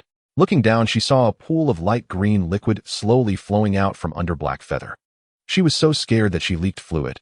Regarding Su Li's question, Hong Ying's mind was already a chaotic mess, completely at a loss for how to respond. Black Feather has been too reckless. Relying solely on the giant sword was already enough trouble. She still had no awareness of using battlefield-grade lethal weapons in the training ground. What is she doing facing off against someone? That was a repeated attempt to take a life. Now she still had the chance to curl up in the cockpit and leak fluid, all thanks to the other person's generosity. The external screen of the mech began to shatter beneath Lightning's feet. The tiny shards made a cracking sound, starting to fall uncontrollably. Hong Ying suddenly realized that the other side might not be as generous as she had imagined. A bitter smile flashed across her face. Anyone encountering such a situation would likely not be in the mood to be generous. At this moment, Black Feather had completely sunk into fear and self-doubt, trembling endlessly with the sound of the external screen shattering. At this point, she no longer saw Su Li as her destined knight. She could no longer utter words of insult. Su Li called Zhang Changping, asking him to copy all the footage from the monitoring room before finally dialing the inspection team's number. The onlookers outside only knew how to shout. None actually made a call. It's fine, he will do it. Inside the cockpit of Lightning, Su Li removed his helmet, the crimson hue in his eyes slowly fading. He did not rush to have Lightning retract. He maintained his stance, standing on Black Feather motionless. As for the crowd outside, who could not even stand straight and only had eyes for Aka Industries, he didn't want to pay them any mind. In just 3 minutes' time, dozens of sounds of breaking air rushed towards him rapidly. The blue and white mech hovered above the training ground. The dark muzzles pointed down at the two mechs, slowly descending. Su Li was destined not to taste the spare ribs from the small canteen. Yet to everyone's surprise, the food in the inspection brigade's mess hall was equally delightful. Lightning's small face was puffed up with plates piled high before her. Yet her appearance didn't seem out of place, for in the entire mess hall, every mecha girl had plates stacked high before them. In contrast, Su Li's single tray stood out conspicuously. His gaze wandered across all the mecha girls in the dining area. They were all clad in blue and white uniforms, berets perched on their heads, exuding an air of crisp efficiency. The system swept over them silently, and a stream of data quietly flowed into his mind. These mecha girls of the inspection brigade had autonomous driving privileges, so they were not equipped with pilots. They were a direct field unit under Mechanical Island. Each one had access to level 2 weaponry, urban combat equipment excluding weapons of mass destruction. Under special circumstances, the team leader could unlock level 2 weapon usage primarily for operations against and apprehension of mecha girls. Is the food to your liking? A somewhat cool voice sounded beside him. He turned to see a swelling chest wrapped in a white uniform with a single button straining desperately on the verge of breaking free. Rapier 038, the supervising officer for your case. The black-haired straight-locked woman smiled at Suli extending her hand. Suli shook it and nodded. Her hand was round and large, looking pleasant to the touch. If it's to your liking, feel free to eat more. Just use my card. Your case is already clear. A representative from Aka Industries will contact you to discuss compensation. Once everything is settled, come find me to sign the paperwork and file the case closure. Then we don't have anything else. Lightning spoke with her mouth full, her words garbled. But it was clear she was trying. Rapier 038 nodded, moving closer to sit beside Lightning. Her black shoulder-length hair cascaded down. She lightly rested her cheek on her hand, tilting her head to study Lightning. Is that enough? They serve lubricant here too. Not as good as what you drink perhaps, but it's brigade exclusive. Let me tell you, ordinary mecha girls have never tasted it. Really? Go get some. Lightning's eyes sparkled with surprise. She grabbed 038's card and dashed toward the vending counter. Sorry for the expense. Suli scratched his head apologetically, offering an embarrassed smile to Zero. She waved her hand dismissively, then suddenly turned to face Suli. A hint of sly amusement flickered in her eyes as she murmured, "Ever piloted an inspection brigade mecha girl?" Suli was taken aback, shaking his head in surprise. Then remember this. Today's meal means you owe me one. When you get a chance, come to our training grounds. All the sisters of the 3rd Squad await you. She raised an eyebrow, casting an ambiguous glance to the side. Suli followed her gaze and saw over a dozen small heads peeking around the corner at the end of the corridor, all staring in their direction. I'm not joking. We've already seen the raw footage of you piloting Lightning. You know that inspection brigade members aren't assigned pilots. So consider this a humble request. If you can spare time to teach us, well, cover Lightning's meals. The entire She turned to glance at Lightning, still queuing for her purchase, a complex emotion flickering in her eyes. With such lackluster braking performance, she had found a pilot who could master her. Was it that the heavens hadn't abandoned her, or was it all fate? She looked back at Suli before her. She had reviewed all his files. From birth to the present, there was nothing anomalous that could explain his piloting skills. Could it truly be innate talent? Had he fallen into some cave during a childhood outing, something not recorded? She had watched the video evidence no fewer than 5 times. As an observer, even she felt her engine nearly overheat from the thrill of Lightning's maneuvers. Let alone Suli at the controls. Lost in thought, she unconsciously squeezed her legs together under the table. After work, she might copy it and watch it 5 more times in her dorm. How about this? If you agree, I can arrange an official position for you within the brigade. With that ID, Aka Industries will have to think twice before pulling anything. The fault lies with them this time. But Black Feather's Mecha is a special case. While it can't be scrapped, directly getting her out will come at a great cost.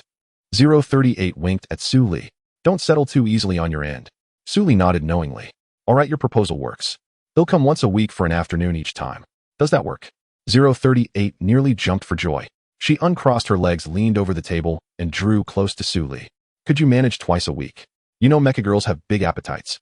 Actually, there's no need to set a strict limit. You could just bring Lightning for meals and give us a few minutes of guidance on the side. Suli frowned thoughtfully, then slowly shook his head. I'm afraid that won't work. How about this twice on weekdays and randomly pick one afternoon on weekends? Before he could finish, he felt his hand seized by a hydraulic clamp, shaken vigorously up and down. Though it lasted only a few moments, he felt his entire skeleton on the verge of collapse. Deal? It's settled then. 038 beamed, gesturing toward the corridor. A cheer erupted from that direction as over a dozen mecha girls rushed over, encircling Suli. Instructor Su, when's the first lesson? Do we need to queue? If the captain's number 1, can I be number 2? Instructor Su, I'm number 3. Why you 2 and 3? Everyone draws lots except the captain.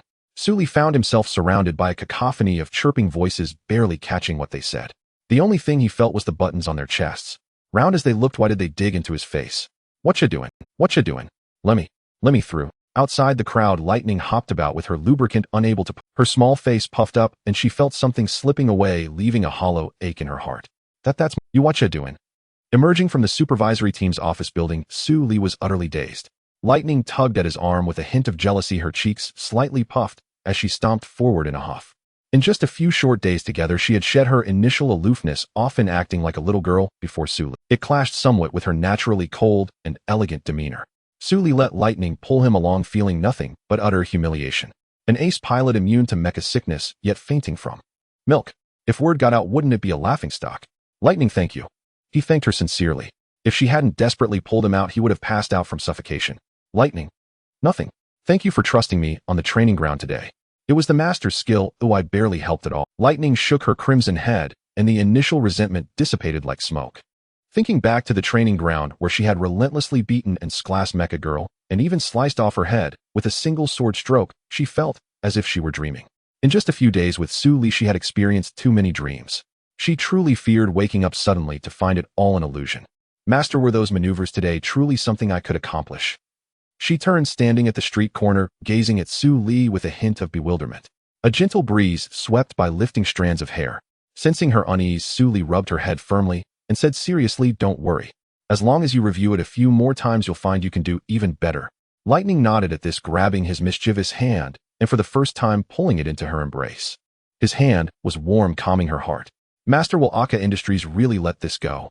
How could they? Though I don't know the background of that Shinibu, the fact that Aka Industries took a major loss to protect him means he's certainly no small fry. But openly they won't do anything. Covertly it's hard to say. Then, won't you be in great danger? Su Li glanced sideways at his arm, deeply embedded, and suddenly felt that his current situation was already quite perilous. It's fine. At worst they'll pull some tricks like preventing us from competing. Lightning blinked her large eyes at this. Then, I finally understand why Master agreed to those Mecha Girls from the supervisory team. Rest assured, Master, when we're together, I'll eat less. When we go to the supervisory team, I'll eat my fill, aiming to make one meal last 3 days. Don't worry, Master, I won't overwork you. Su Li felt speechless. Being underestimated by his own Mecha Girl was a rather peculiar sensation, but his funds couldn't afford to just sit idle and deplete. Yet if Aka Industries really pulled strings to ban him from competitions, what other channels would he have to earn provisions for his Mecha Girl? Inside the supervisory team, frame by frame, 038 watched the video of Lightning in action. Each viewing drew an involuntary gasp of admiration. A dozen heads huddled together over the small terminal screen, faces flushed. Captain, is Lightning's data really that impressive? Then why did she never fight normally in the 5 years before? 038 shook her head. Lightning's data has a critical flaw in braking. Didn't you see? When Su Li piloted her, he used a series of command corrections. The complexity of the operations makes one wonder if he's even human. He's not human, is he? Our Mecha Girls' cores, when overclocked, can handle a dozen commands simultaneously. But that leaves us no capacity for other information. Force counterforce. His entire operation isn't hard to replicate. The difficulty lies in balancing all the elements in the field. Just thinking about it makes my core feel like it's overclocking. How fast must his hand speed be? Correcting commands as frequently as in the video. At least 3 changes in 2 seconds. Don't his hands cramp? 3 times in 2 seconds. You're joking. More like twice a second. My God. Throwing the sword to strike the grenade. I could watch that segment for a year. 038 clutched her head, feeling for the first time that these girls under her command were annoyingly clingy. Don't you all have your own terminals? Huddling together like this. What a sight. Go on, watch it yourselves. She covered her terminal and turned to walk out. Inside the room, the group of Mecha Girls gathered again, chattering about something. In the temporary cell, Black Feather cowered in a corner, trembling uncontrollably. Red Tassel sat nearby, barely daring to breathe. Completely terrorized, Black Feather couldn't tolerate any strange noise around her. Like a startled bird, even a slight sound would make her scream and leak fluid. Red Tassel couldn't even approach or touch her. In the end, she could only sit quietly by her side. Outside the cell, 038's gaze held a trace of coldness. Looking at Black Feather before her, she suddenly recalled that sword strike in the video.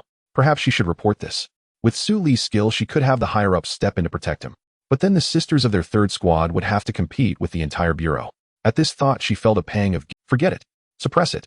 Use all her authority to hold this off for at least a week. At the very least, let every member of the third squad experience Su Li's piloting skills once.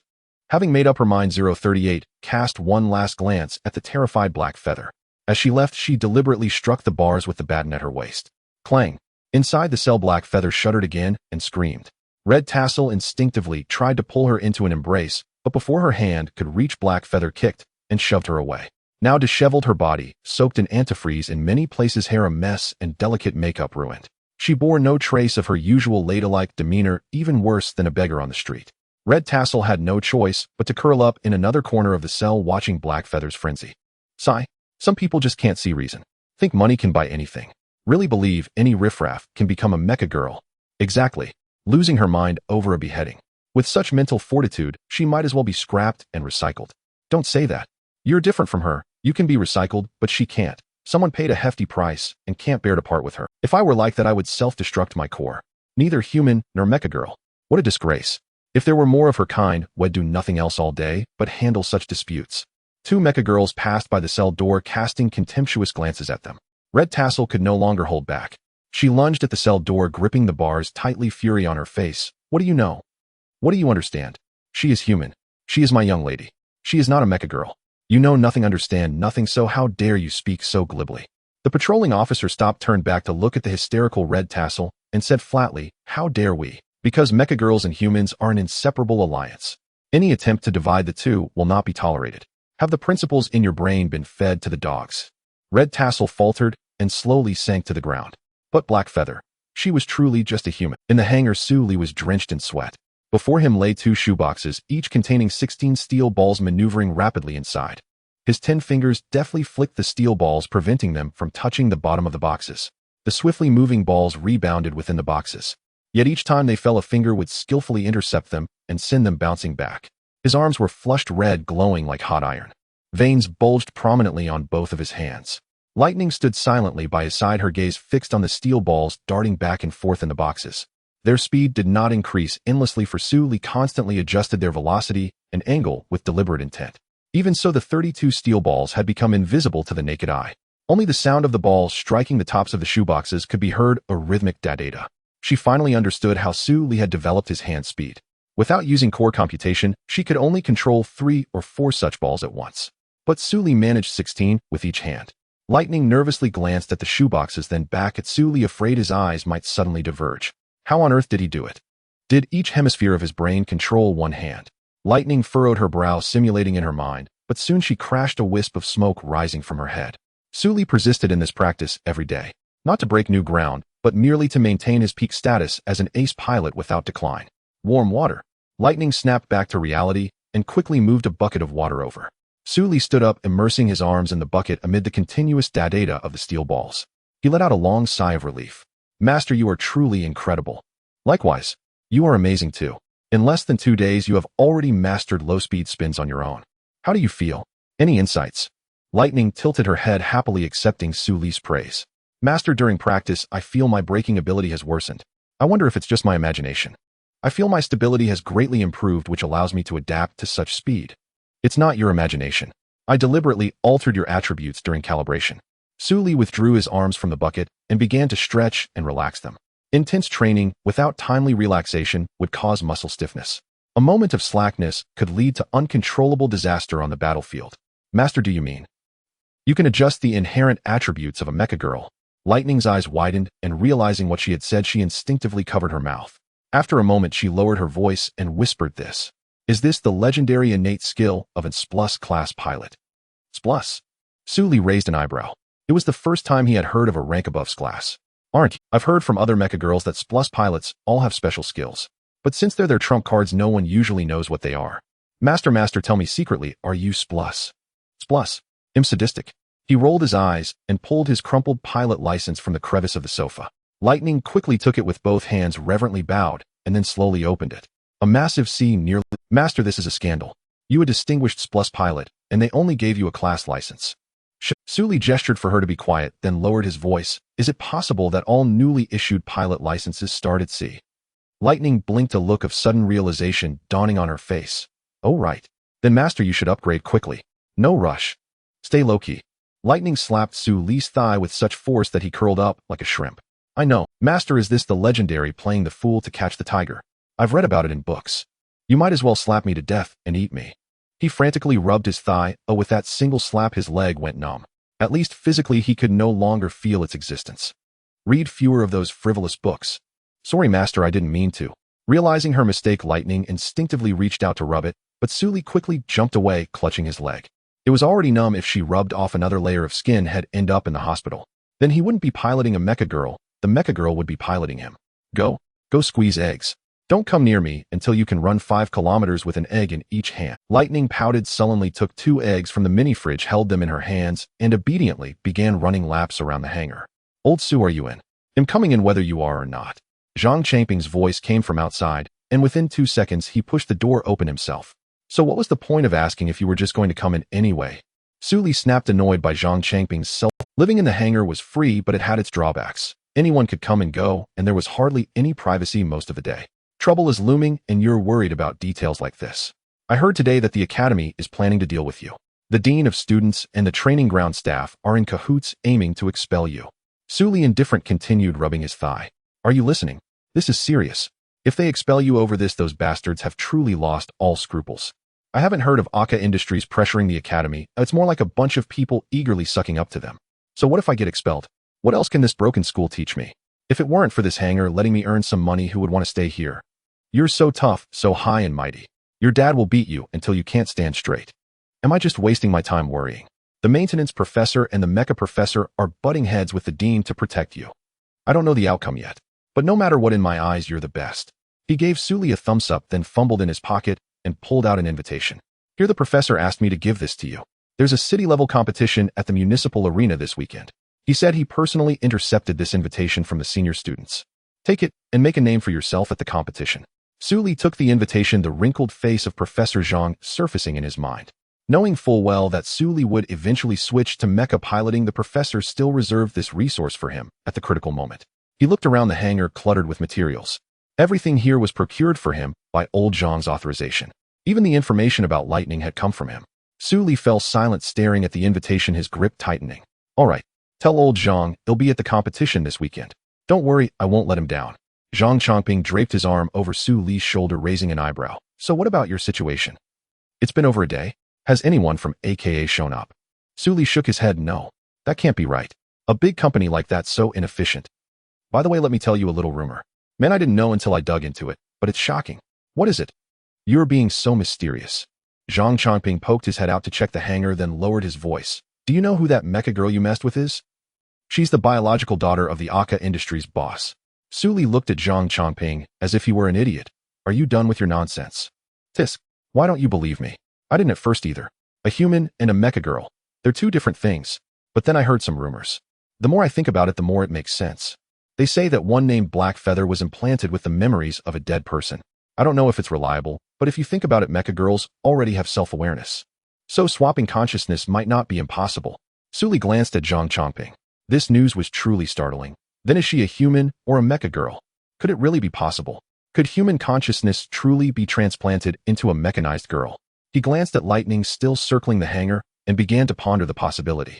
Zhang Chongping's words left Sully deeply unsettled. If what he said was true, how should her use of weapons? If it were a mechanized girl, it would naturally violate their iron law. But if it were a human with certain manipulations, it might only be considered attempted murder. No wonder 038 said things were complicated. He had assumed it was due to external factors, never imagining this was the reason. He set aside the thought and turned his attention to the technology itself. If this technology were sufficiently mature, could humans simply swap the bodies of mechanized girls at will, achieving freedom of thought and even immortality? Was the technology in this world so advanced? No, that's not realistic. A mechanized girl possesses self-awareness from the very beginning. Consciousness emerges first, and only then does the mecha form based on that ideology. Your theory is probably untenable. Wouldn't there be problems with a mid-swap? Like the mecha disintegrating? Zhang Chongping shook his head, shrinking his neck as if recalling some image. Then I wouldn't know. The birth of a mechanized girl is a mystery in itself. Besides, this is a top secret of Mechanical Island. How could we possibly pry into it? Perhaps they simply send the memory-containing vessel into the place where the mechanized girl's consciousness arises on Mechanical Island. Maybe it could work. Then the mecha born that way would be his daughter. Whatever the specific process, isn't the result obvious? I don't know if Black Feather acknowledges that cheap father. At least the boss of Aka Industries acknowledges his daughter. Because from what I know, this doesn't seem to be her first time causing trouble. Then how were things handled before? Zhang Chongping thought for a moment and said with a hint of emotion, mostly just paying to settle it. But this time it might be different for you. Why? Why ask? You beat her until she leaked fluid. And you still have the nerve to ask why? Let's not even talk about face. When she released her deployment, she was completely broken. With such a huge psychological trauma, I can only say, old Su, you'd better watch out for yourself. Huh? Whose side are you on? So what was I wrong to resist? Was I supposed to just stand there and let her kill me? Zhang Chongping slapped himself on the mouth and cupped his hands apologetically towards Sully. You know, I didn't mean that. By the way, let me give you a friendly reminder. Remember to register in advance on Sunday. The professor and I are both watching you. Don't worry. He'll definitely remember. Are you sure? Then tell me, what day is it today? Today. Friday. Sully wasn't quite sure. Since he brought Lightning back, he hadn't really attended many classes. Zhang Chongping rolled his eyes and took a deep breath before calming down. Tomorrow morning at 7. Remember, go to the Southgate registration office at the municipal arena to sign in. There's only 1 hour and latecomers won't be accommodated. A flicker of embarrassment crossed Su Li's face, and he quickly nodded. Zhang Chongping gave him a fierce glare, made a gesture indicating he was watching him, and then turned and walked away. Su Li looked at the invitation just placed on the table, feeling a faint stir of excitement. Though it was just a small municipal competition, he had never set foot on a battlefield before. In every sense, this was his first time. The thought of manipulating a mechanized girl before a crowd, drawing waves of cheers, made him feel an awkward urge to dig his toes into the ground. Perhaps he should go familiarize himself with the venue in advance. Lightning came over and spotted the invitation on the table at a glance.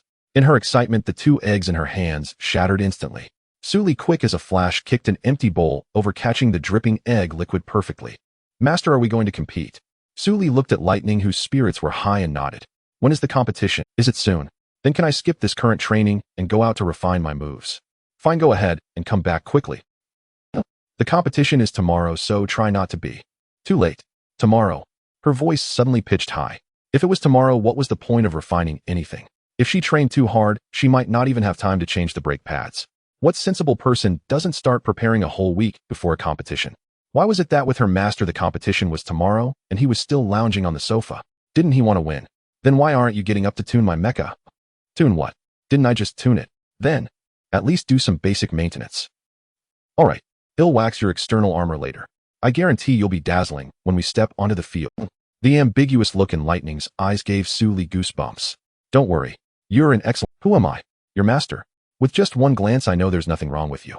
Oh, by the way, there's a loose screw on your right leg's front armor. Unfold and tighten it yourself later. Since the competition is tomorrow, remember to set an alarm. At 7 tomorrow morning, we need to go to the municipal arena to register. After saying that, Su Li quickly darted toward the bed in the next room. Forget the wax. He needed an early night to conserve his energy. Lightning's obsession with the competition was truly intense. Could it be because she had lost so many times before that she now desperately wanted to win? Lying in bed, he used his terminal to check the competition venue. The arena's events consisted of 2 parts. One was team battles, testing cooperation between teammates. Team battles took place inside the arena. The field, covering an area about the size of 10 football fields, was divided into 5 sections, allowing multiple teams to hold simultaneous matches. The other was individual battles, highlighting personal combat prowess. The venue for this seemed to be temporarily constructed. Judging by the overhead view, it was at the Fangshan Simulation Center, not far from the arena. He had no teammates, so he could only participate in the second event. The competition venue had a number of temporary modules set up. With just a quick glance, he understood the format. The organizers had built a scene consistent with the usual competition style. If nothing unexpected happened, it would be an open map, a mecha free-for-all. Su Li narrowed his eyes. He had watched many competitions, especially mecha free-for-alls. This classic mode was practically tailor-made for him. Everyone would be thrown into the same arena like dumplings into a pot, fighting with real weapons to determine the first place. In such a chaotic mode, luck was as important as skill. He closed his eyes and began recalling the terrain map he had just seen. The arena was vast, with a straight-line distance of over 15 kilometers. It included simulated terrain such as mountains, plains, deserts, and wetlands. According to the competition requirements, about 60 participants would take part in the mecha single combat. Su Li rolled over and turned off the terminal, repeatedly reinforcing the terrain map in his mind. His first competition could not afford any mistakes. This was not only to repay old Zhang, who had always taken care of him, but also because he needed a thorough victory to fortify Lightning's inner resolve. The next morning, Su Li was jolted awake by the alarm clock on time. As he sat up, he saw a disheveled figure lurking in the shadows, its eyes gleaming with a cold light. The ghostly figure standing nearby startled him into stumbling backward until he shone his terminal on it, then breathed a sigh of relief. A mop of fluffy red hair was perched atop her head like a bird's nest struck by lightning. She clutched her own hair, eyes wide, crouching by the bed without a word. Lightning. When did you wake up? I didn't sleep. Lightning's voice was weak and listless. Just yesterday, she had been brimming with enthusiasm, but today she seemed deflated like a punctured balloon, her whole demeanor wilted. Why didn't you sleep? Today's the match. Don't you want to win? You just crouched here and watched me all night. Lightning suddenly pounced onto the bed and gently hugged Su Li's arm. A soft sensation washed over him, warming his arm. Before he could say anything, Lightning's red head pressed against his chest. A faint mosquito-like murmur drifted. Master, can we win? We can win. Su Li's words were decisive. He rubbed Lightning's head, pushed her upright, and looked her straight in the eyes. Lightning, you have talent. You're stronger than most mecha I've seen. Trust me. More importantly, trust yourself. Lightning met his gaze, her eyes gradually firming. You've honed yourself these past days. Trust the insights you've gained. They'll guide you at the most crucial moment. I understand. Hearing Lightning's resolute reply, Su Li felt an inexplicable warmth. Watching her obedience, he had the illusion that she had grown up. After washing up, they hailed a cab heading toward the city arena. On the way, Lightning still managed to devour 16 large buns. The rich aroma made the driver swallow his saliva several times. Fortunately, the ride was short. As soon as they got out, the driver also ran off to grab breakfast from a nearby shop. Master, I'm ready. Lightning opened her mouth and a whiff of cabbage and tofu emerged. Su Li burped in response and led her into the crowd. The arena was already packed with people. Various mecha girls stood in small clusters, some chatting quietly with their pilots. They merged into the crowd expecting registration to take time, but found that all participants had pre-registered. Only Su Li was signing up just before the competition began. The staff shot him odd looks. They'd seen latecomers, but none as late as Su Li. If he had been 10 minutes later, they would have closed up. Every competition had a few who cut it close, and their attitude usually meant poor results. So the staff barely acknowledged them, just filled in a name, went through the motions, and handed over a positioning card. Those in the individual event head to the bus in the right waiting area. ITLL take you directly to the competition site. Su Li pocketed the card and entered the waiting area with Lightning. The contestants in the waiting area seemed in no hurry to board, chatting idly by the bus. Lightning was exceptionally tall, at over 1.7 meters plus heels. She stood nearly 1.8 meters. Her cold expression made her stand out in the crowd like a crane among chickens. Her fine figure drew the attention of most male pilots, especially with her tight red leather outfit. Her icy demeanor, radiating an untouchable aura, naturally created distance. Su Li walked beside her, also under countless gazes. Ow ow. A mecha girl tugged her owner's ear and dragged him away. Su Li glanced around and noticed many mecha girls harboring deep hostility toward Lightning and even resenting him by extension. Feeling the complaints from the mecha girls and the murderous looks from male pilots, he grabbed Lightning's hand and boarded the bus, finding an empty seat. Only then did the prickling sensation on his back fade. Before long, the bus drove out of the arena and headed toward the nearby Fangshan Simulation Center. Dozens of drones swiftly rose into the air, following the bus toward the designated direction. As the drones ascended, a thunderous cheer erupted from the arena. The massive circular stands were packed with spectators. In front of each seating section hung 2 large real-time screens. 2 hosts in shimmering outfits stood on a high floating platform, warming up the crowd with a few brief words, igniting the audience's passion. The 10-minute ride was just enough for the commentators to finish introducing the participants. At the entrance of the simulation center, 60 various mecha had already unfolded, entering the venue in order as the staff called out numbers. Every mecha that entered immediately activated high-speed rushing to secure advantageous positions they had scouted. This irritated Lightning. If only they had arrived earlier, they wouldn't have ended up with the last entrance. Su Li sat in the cockpit staring at the sticky notes plastered all over the screen, a trail of black lines crossing his forehead. Empty your mind. Empty your mind. Empty your mind. Say important things 3 times. Don't doubt the master's actions, and when you don't understand, just follow. The cockpit needs warm water, so the master's hands can relax anytime. Better to believe in ghosts than a woman's lying mouth. Seeing Lightning's heartfelt insights, he suddenly felt he had a long way to go in training mecha girls. The trash is here again. Didn't you already have your farewell match? What didn't get scrapped, but sold yourself cheap? So afraid of death. Su Li turned to see a gaudy mecha beside them, tilting its head to look at them. The cockpit canopy suddenly turned transparent, revealing a vaguely familiar man. Su Li remembered him, the man who had crashed Lightning into a wall at the city arena. He turned away, uninterested in such a character. Master, he's ignoring you. The club spent a full 35 million to buy her. And look at the result. A total loss. Who says otherwise? This mess has the whole club in chaos. That garbage, don't you have any self-awareness of being trash? If I were you, I'd go straight to the scrap heap. A disgraceful thing. The insults came one after another. Su Li looked at Lightning with concern. Her delicate frame began to tremble slightly. Master, I want to win this match. Feeling Lightning's unprecedented resolve, Su Li glanced at number 59 and curled his lip. Don't worry. They won't last 3 minutes on the field. Contestants ready. Numbers 57 and 58, enter. The 2 mecha ahead suddenly accelerated, entering the field and maneuvering to opposite sides. Su Li turned to look at the man driving his mecha forward, then maneuvered Lightning to stand beside him. The staff watched the timing device until 5 seconds remained before the start, then finally waved the flag and released the barrier at the entrance. Contestants ready. Numbers 59 and 60, enter.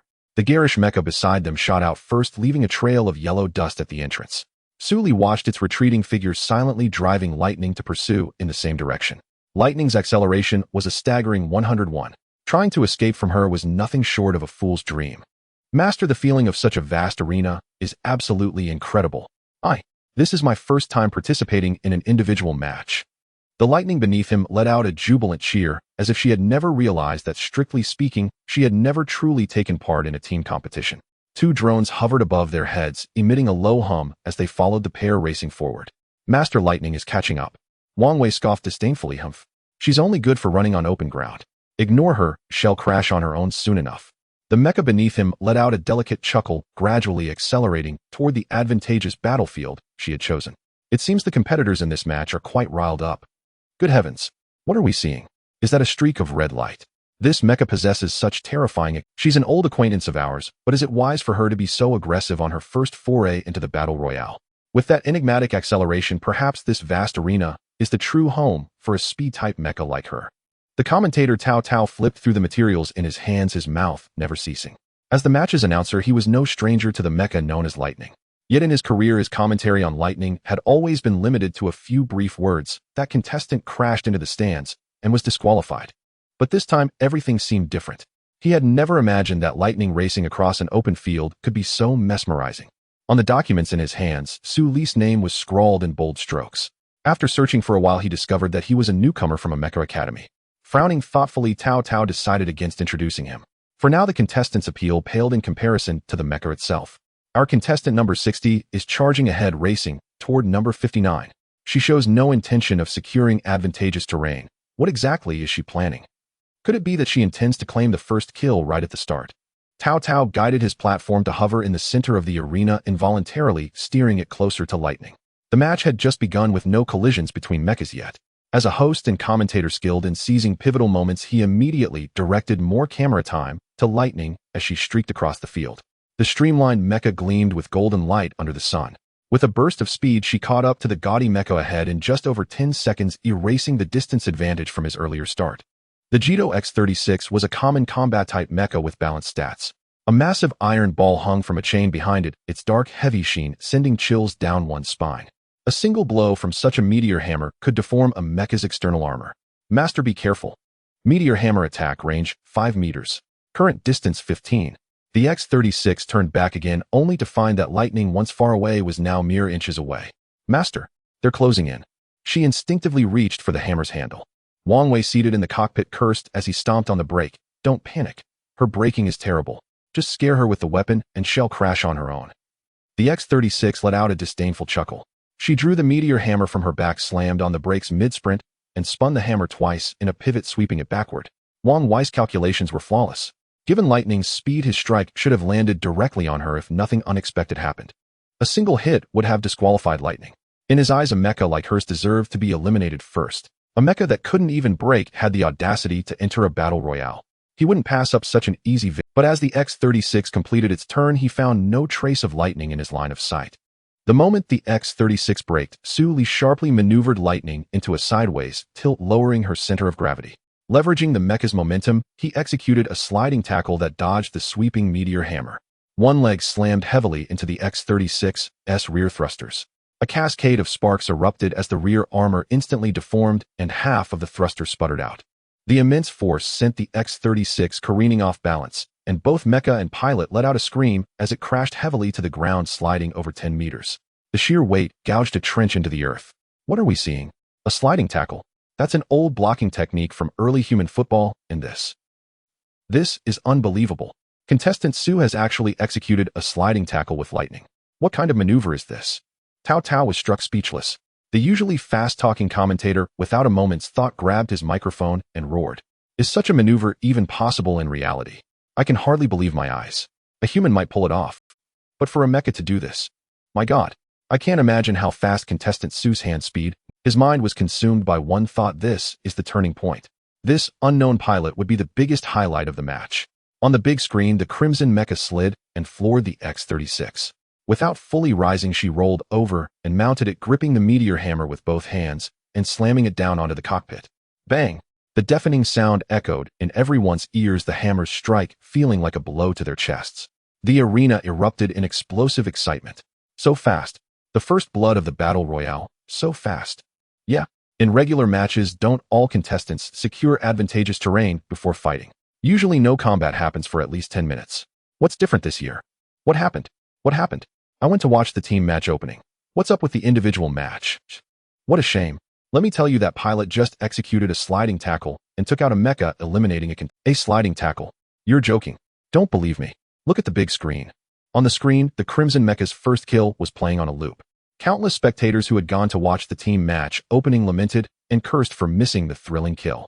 In the arena, Tao Tao's excited commentary rang out again. First blood. First blood has been claimed. 3 minutes into the Mecha Battle Royale, and we have first blood. Lightning R5, our old friend. After one failure after another, she has finally risen, bringing us an unprecedented surprise. Lightning rose from the X-36. I bent down to pick up the meteor hammer, and without a glance at the fallen mecha raced straight ahead. Behind her, the X-36 and its pilot Wang Wei were still reeling from the shock of being felled in one blow. Wang Wei stared blankly at the shattered screen, his mouth agape for a long time. Was this really the Lightning R5 he remembered? He suddenly realized he might have been wrong. Horribly wrong. The club had misjudged her too. So the Lightning R5's explosive power was this terrifying. In just a few short days, what had she experienced to undergo such a dramatic transformation? Or had she been hiding her edge all along? Wang Wei's mind churned as he desperately sought a plausible excuse to explain to the club why he was the first to be eliminated. Master, you are truly incredible. With just one move, whoosh, we won. Please touch my chest. It's pounding so fiercely. Lightning twisted her body ahead, radiating fervor. Su Li remained silent. Lightning was a good child, perhaps slightly misguided. He felt compelled to educate her, to elevate her thinking from the roots. Thus he raised his hand and slapped her rounded rear. Reduce your speed and engage low-speed cruise. Maneuver along the B-32, D-43, and C-36 axes. Go and comprehend something useful. There are many operations you still need to master, especially the application of the turning thrusters and the synergy of inertia and reaction force. Master, speak slower. Su Li withdrew from the pilot controls and watched Lightning fluster about for the first time, doubting if his mecha girl's brain capacity was insufficient. Kuroha, that mecha girl, though irritating, could independently master her movement patterns based on the traces he left. It wasn't anything sophisticated, yet her swift grasp spoke volumes.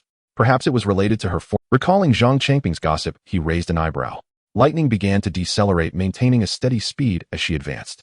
Tao Tao grew increasingly uneasy, sensing an anomaly. Even he had been deceived by the initial swift kill, overlooking the fundamentals. His hand gripping the microphone tightened involuntarily. This distinctive mode of movement widened his eyes. Look, everyone. Lightning has made another unexpected move. This skating-like gait has once again reshaped our understanding. Is this still a mecha? She's like a dancing sprite on the field. On screen, Lightning executed a side slide, skillfully stepping along the edge of a pit to bypass a man-made obstacle. Her movements were fluid, without a hint of hesitation. Her alternating legs allowed her to evade obstacles more effectively, even making sharp turns and adjusting directions. She diligently practiced the piloting techniques learned from Su Li, using the obstacles in the arena to commence. Her actions grew more refined soon, requiring no correction from Su Li. Lightning, who secured the first kill, has slowed down and adopted a steady pace. She doesn't seem to be seeking favorable terrain. She's heading straight toward the mountainous area. What is she planning? Tao Tao habitually left the question to the audience. The spectators, having witnessed Lightning's first kill, began murmuring. On the plains, her speed advantage was maximized, abandoning advantageous ground to head straight for the mountains. Could it be that her true strength lies not in plains combat? What is Lightning doing? Has her braking issue been resolved? Why forsake the plains for the mountains? Is she offering herself up for... Why say that? Are you familiar with Lightning? She's a regular in the arena, rarely lasting 2 minutes before crashing into the stands. Then how did she execute that move just now? Quiet. Don't speak recklessly. Haven't you noticed her movement is entirely different from before? Such a gait is unprecedented. To be fair, it's beautiful. Ignorant. That's elegance. Do you understand elegance? Su Li and Lightning were oblivious to the spectators' chatter. His eyes scanned the terrain, comparing it with the map in his mind. He quickly identified potential mecha hiding spots. In the free-for-all map, mountainous and desert areas were hotspots for combat-oriented mechas. Hills and small passes offered ample cover. Without even looking, he knew many mechas lurked in corners waiting. In this match, where scanning devices were disabled, stealthy players ran rampant. Lightning executed a graceful turn, pivoting on her right leg to complete a stunning U-shaped curve, triggering another wave of cheers. But then everyone's hearts leaped into their throats. A mecha hidden beside the pass held a steel sword crown. At the roar of Lightning's engine, she clenched her sword hilt and began counting silently. With immense patience, she remained still, poised to strike as Lightning emerged. We can see that contestant No. 36 is ready to strike. She's a master of concealment with a record of up to 6 kills in a single match. Will she and her pilot surprise us? Or will Lightning end her match prematurely? Tao Tao, mesmerized, forgot the split screen, his eyes gleaming with excitement. He felt as if he had discovered a treasure. Honestly, he didn't want Lightning eliminated so soon, especially after her clean first kill. Master, the small canyon is 200 meters ahead. Visibility is limited. Should we proceed? Su Li spotted tiny whirlwinds forming at the pass on the display. He had already mapped every possible ambush point. Straightening up, he grasped the control stick. Accelerate through. If there's an ambush, it'll be at the exit. Lightning nodded, adjusting her body per his commands. On screen, the Crimson Mecha drew a meteor hammer, spun it in 2 strokes, and charged toward the pass. The arena erupted in curses. What's this pilot thinking? Such terrain is perfect for ambushes, and instead of slowing down, he speeds up. The pilot's a student, probably inexperienced. But his skills are decent. With practice, future matches will be more. It's over. No. 36 is waiting at the pass. The moment he emerges, he's done. The sudden engine roar startled No. 36. But she quickly realized that accelerating could be an evasive tactic. Against slower mecha girls, it might cause a miss, but she was different. Her pilot was different. They had thoroughly studied every terrain, even choosing an extended greatsword to cut off all possibilities. Be careful. Based on her engine power, she's doing about 160 kilometers per hour. Don't panic. Even a slight force can shatter her external armor. The pass is 600 meters. We have 3 seconds. The Crimson Mecha kicked up dust in the narrow passage. Small bushes scraped against its frame. Propelled by her legs, she stirred a gale through the corridor. As the pass neared, the red mecha's center of gravity suddenly dropped. Su Li gripped the controls, issuing a series of commands with his left hand. The gravel on the road scattered from the thruster's blast as her speed surged. With the pass entrance just 2 meters away, the Crimson Mecha leaped with force from both legs. The 20-meter mecha vaulted upward, propelled by a thunderous roar from its thrusters, ascending sharply. As the commentator and audience watched in shock, Lightning completed a midair spin, locking onto No. 36 hiding beside the pass the moment she broke through. At that instant, No. 30's greatsword swung out, gleaming in the sunlight, slashing fiercely toward the pass. But the pass was empty. The massive meteor hammer flew from Lightning's hand, hurtling toward the off-balance No. 36. With a deafening crash and a grating screech, the hammer struck No. 30's waist. Already mid-twist, the blow deformed her frame, turning sensors into scrap. A collective gasp swept through the commentary booth, stands, and TV audiences alike. Without a flight module, Lightning had briefly taken to the air, using her own acceleration and thrusters. Tao Tao let out a hysterical scream. What did I just see? Red lightning. She actually flew without the flight module. This maneuver's so smooth and exhilarating. That unexpected breakthrough. Are we about to witness the birth of a new legend on the battlefield? Tao Tao continued to ramble on. His grip on the microphone tightened, his knuckles turning white, yet he remained. She lands a killing blow again. Watching the red figure soaring in the arena, he felt his legs trembling. Time and again, the unexpected maneuvers left him unwilling to switch the camera to anyone else. Meanwhile, the directors in the studio began to grow impatient as various suppliers urged them to switch to their machines' perspectives. But at this moment, Tao Tao couldn't care less. Inside the lounges of various clubs, there was a wave of astonishment. A group of people whispered among themselves, frowning when witnessing certain scenes. The pilots exchanged glances, realizing that they too could come up with these unexpected ideas, but they could never achieve the level of surprise that Lightning did. The display of breathtaking battle scenes required an exceptionally high level of foundational skills. Who was the master pilot behind Lightning? Was she truly just an ordinary student? Compared to the audience in the arena, these industry insiders could see through the nuances. Such a movement style, such a bounce. Even the brief leaps and adjustments of the machine's condition upon landing required careful attention to every detail.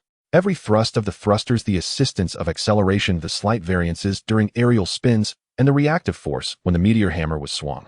All of this left the pilots present in awe. Is this truly something a human can achieve? Could it be that a top club's ace has come to the fish pond to fish?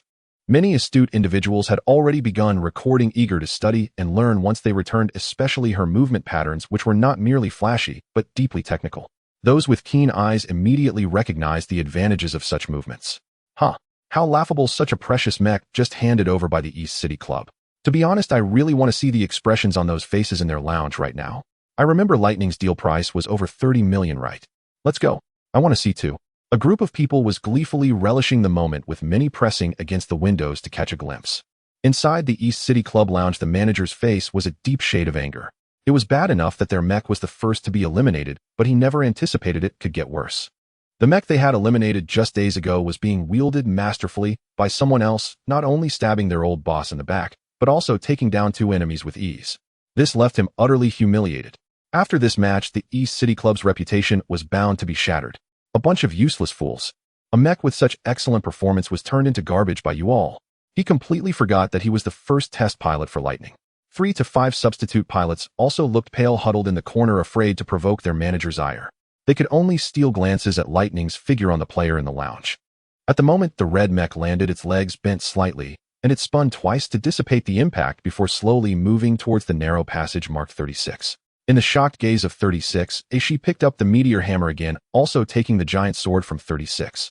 Holding Lightning in her hand, she waited and satisfactorily placed it against the stone wall. Without the slightest hesitation, she flipped 36 onto its front, ripped the sword sheath from it, secured it at her waist, and then hung the long giant sword at her side. "You why are you stealing things?" The pilot of 36 was released and stood on the mech holding his waist. "Oh, my master said just borrowing it'll return it after the match." Lightning's voice was filled with excitement, her mood soaring at this moment. That brief leap enchanted her, and the landing's release of force made her acutely aware of the vast gap between her and her pilot. More importantly, a double kill. She had been in the scene for 5 years, and this was her first double kill.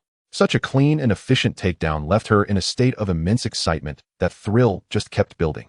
She had taught a lesson to the cocky ones and struck down the silent ones, feeling that her mech girl life had reached a new peak in this match. "Master, hurry up.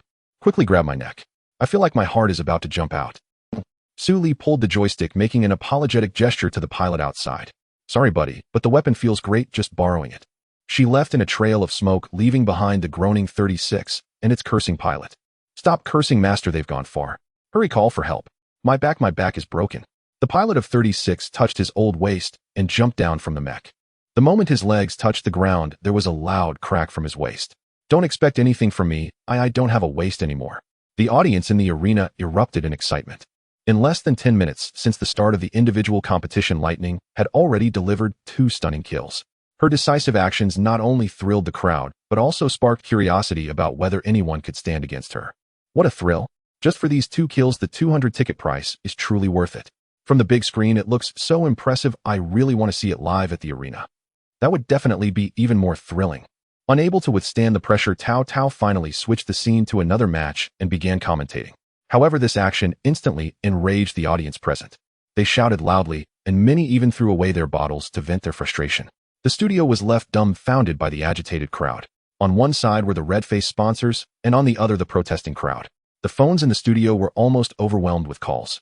They couldn't afford the penalty fees, so they had to endure the pressure from the audience and switch the feed to other. They even had to deploy more commentators. Fortunately, during this time, battles were finally happening at other locations. Though the excitement was greatly diminished, it was still real combat. But for some reason, the audience felt a bit unsatisfied, and even many commentators' commentary became rather dry, showing a lack of enthusiasm. In the arena, the team competition officially kicked off. 5 players per team engaged in a mutual slaughter, gradually drawing everyone's attention. The big screen was divided into several segments, each broadcasting the live event. The drone above Lightning transmitted the footage in real time. With more choices available, Tao immediately handed over the commentary rights for other matches to others. He himself focused on the platform, closely following Lightning. This bright red mech had already given him too many surprises.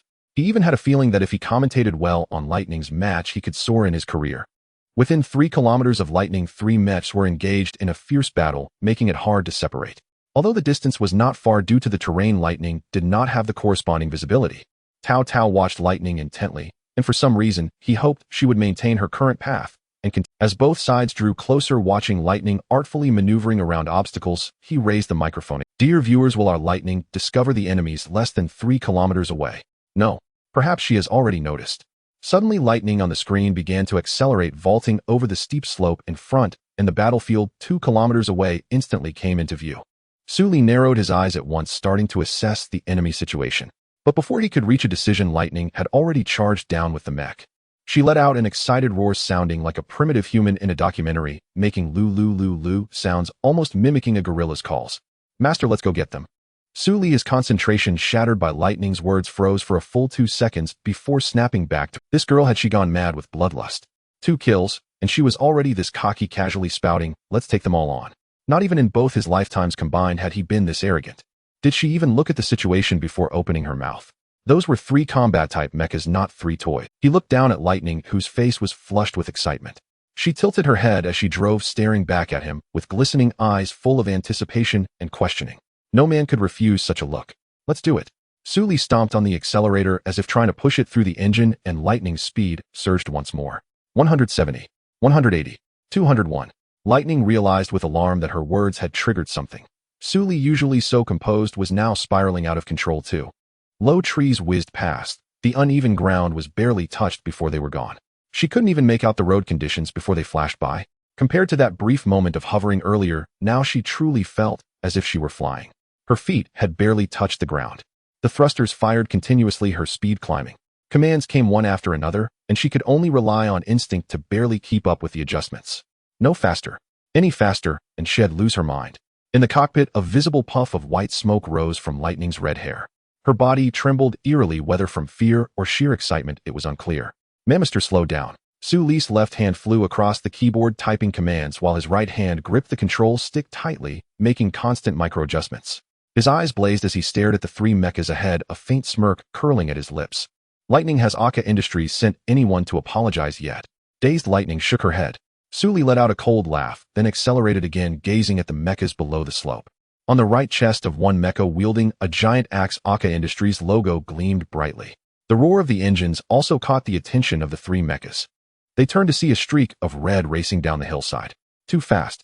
At such speed on rugged terrain, it was an outright defiance of the land itself. The three mechas simultaneously averted their gazes, refocusing on their own opponents. They couldn't be bothered to spare more attention for the charging Lightning. All the spectators watching Lightning felt their hearts leap back into their throats. Breaking 200 on a mountain road, such speed was a slap to common sense. And she was still accelerating. This was no longer mere competition. It was outright gambling with death.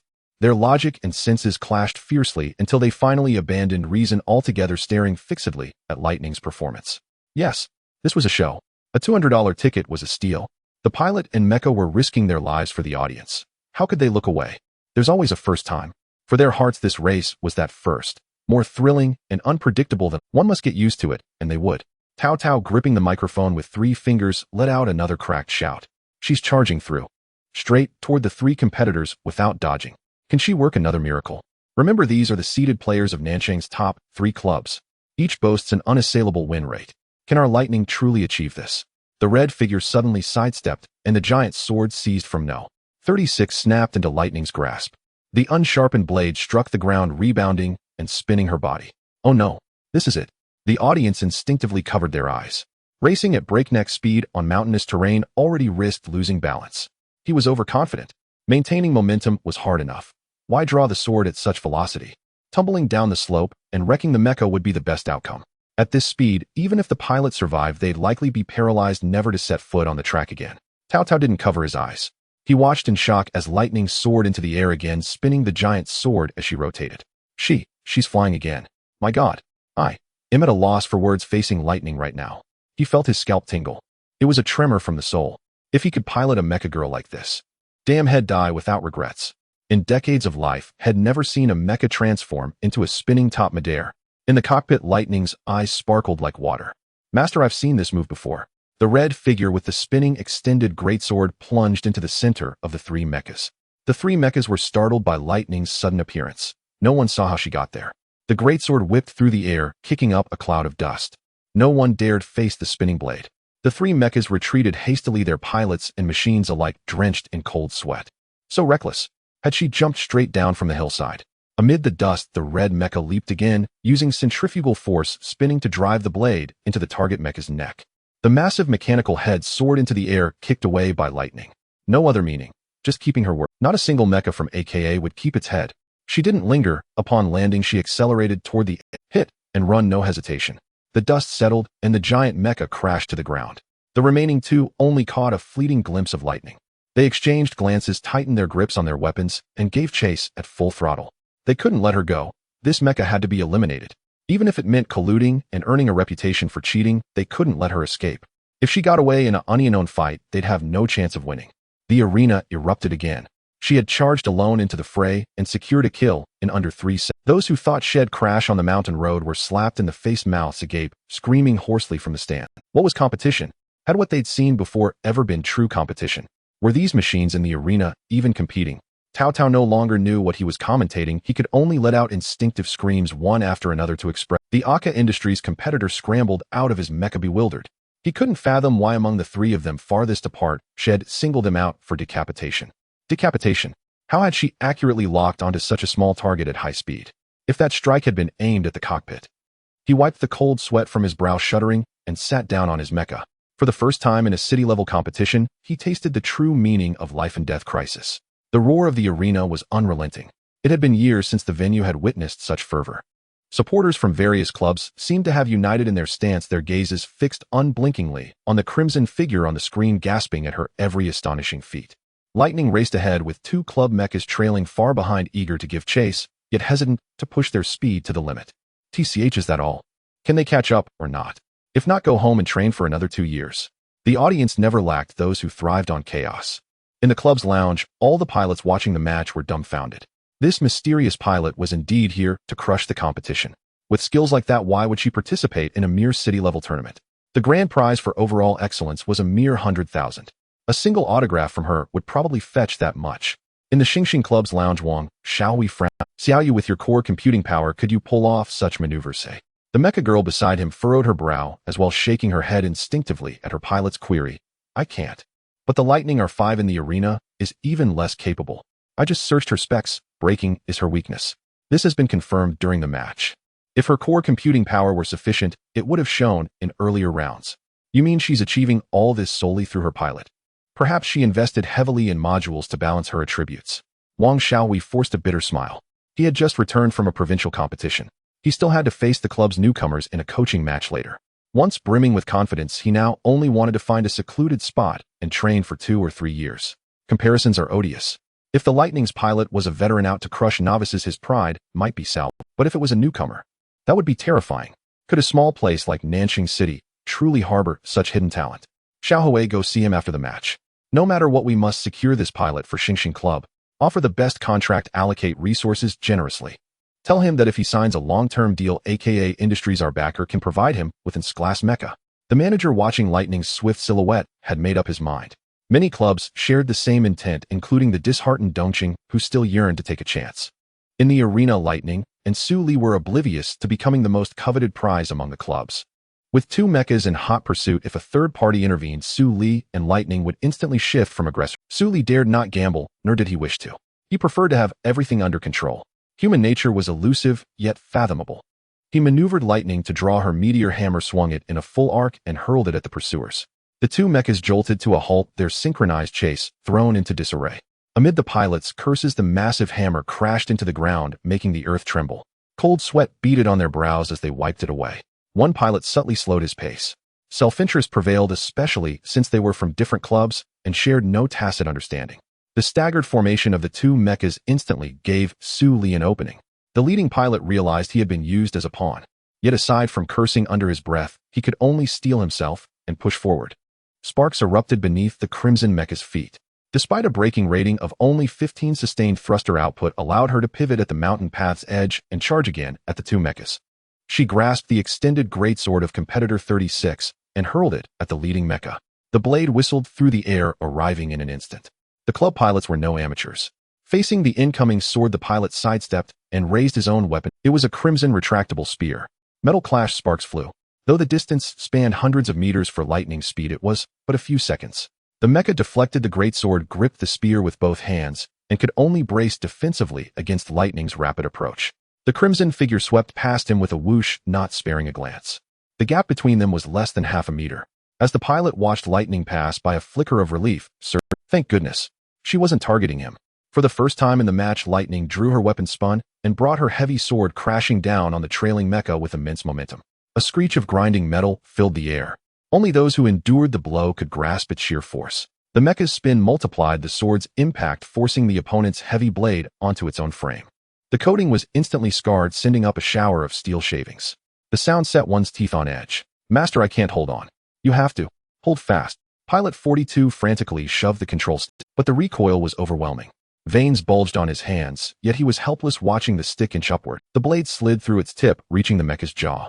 Amid Pilot 42's enraged roar, Lightning thrust forward, piercing the mecha's head. Seeing this, Pilot 34 turned and fled. He lacked even the courage to counterattack. Another kill. Under a 2-known pursuit, our Red Lightning delivers yet another stunning takedown. Her opponent was a club frontliner, yet our Lightning and her pilot collaborated effortlessly to claim victory. Tao Tao swallowed hard and unleashed his raspy voice. I just want to say, Lightning has taken over I ask on her behalf who else is left in this arena. On the big screen, Pilot 34's desperate escape was laid bare for all to see.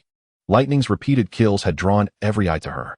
That crimson paint had never been so deeply. Barely containing her excitement, Lightning kicked aside Pilot 42, retrieved her thrown weapon, and charged after Pilot 34. Had he not fled, he might have stood a chance. Before Lightning, whose acceleration exceeded 100, what illusion made him think he could escape? Pilot 34 raced ahead, without looking back. He still had a chance, if he could reach the pass ahead with its countless curves. Lightning's vaunted acceleration would become her greatest weakness. The opponent has accelerated again. Can our Lightning intercept them before the continuous curves? Tao Tao, holding the microphone, manipulated the platform and gazed into the distance at the crimson figure. Not far from him, 2 azure-white mechs responsible for surveillance hovered in the air, equally stunned as they stared at Lightning below. Inside the cockpits, the eyes of the 2 mecha girls were already gleaming with excitement. Within the encrypted communication channel, screams rose and fell in waves. They had completely transformed into Su Li's devoted fans, their bodies trembling uncontrollably as they watched his clean and decisive kills. Is this our instructor Su? He's really handsome. I've got goosebumps. Yeah, that sword strike, just now TSK. I won't be able to sleep tonight. Come on, that's enough. Seriously, just because you're on guard in a slightly better area, what's there to show off? Exactly. We can watch on the big screen too. But Instructor Su is really handsome. I wish he'd pilot me. Wait for it. Instructor Su will be here soon. Let's agree in advance. Take turns 10 minutes each. If anyone tries to hog, the sisters will gang up on her. I can't wait. Unbearably provoked, 038's forehead veins bulged. Everyone shut it.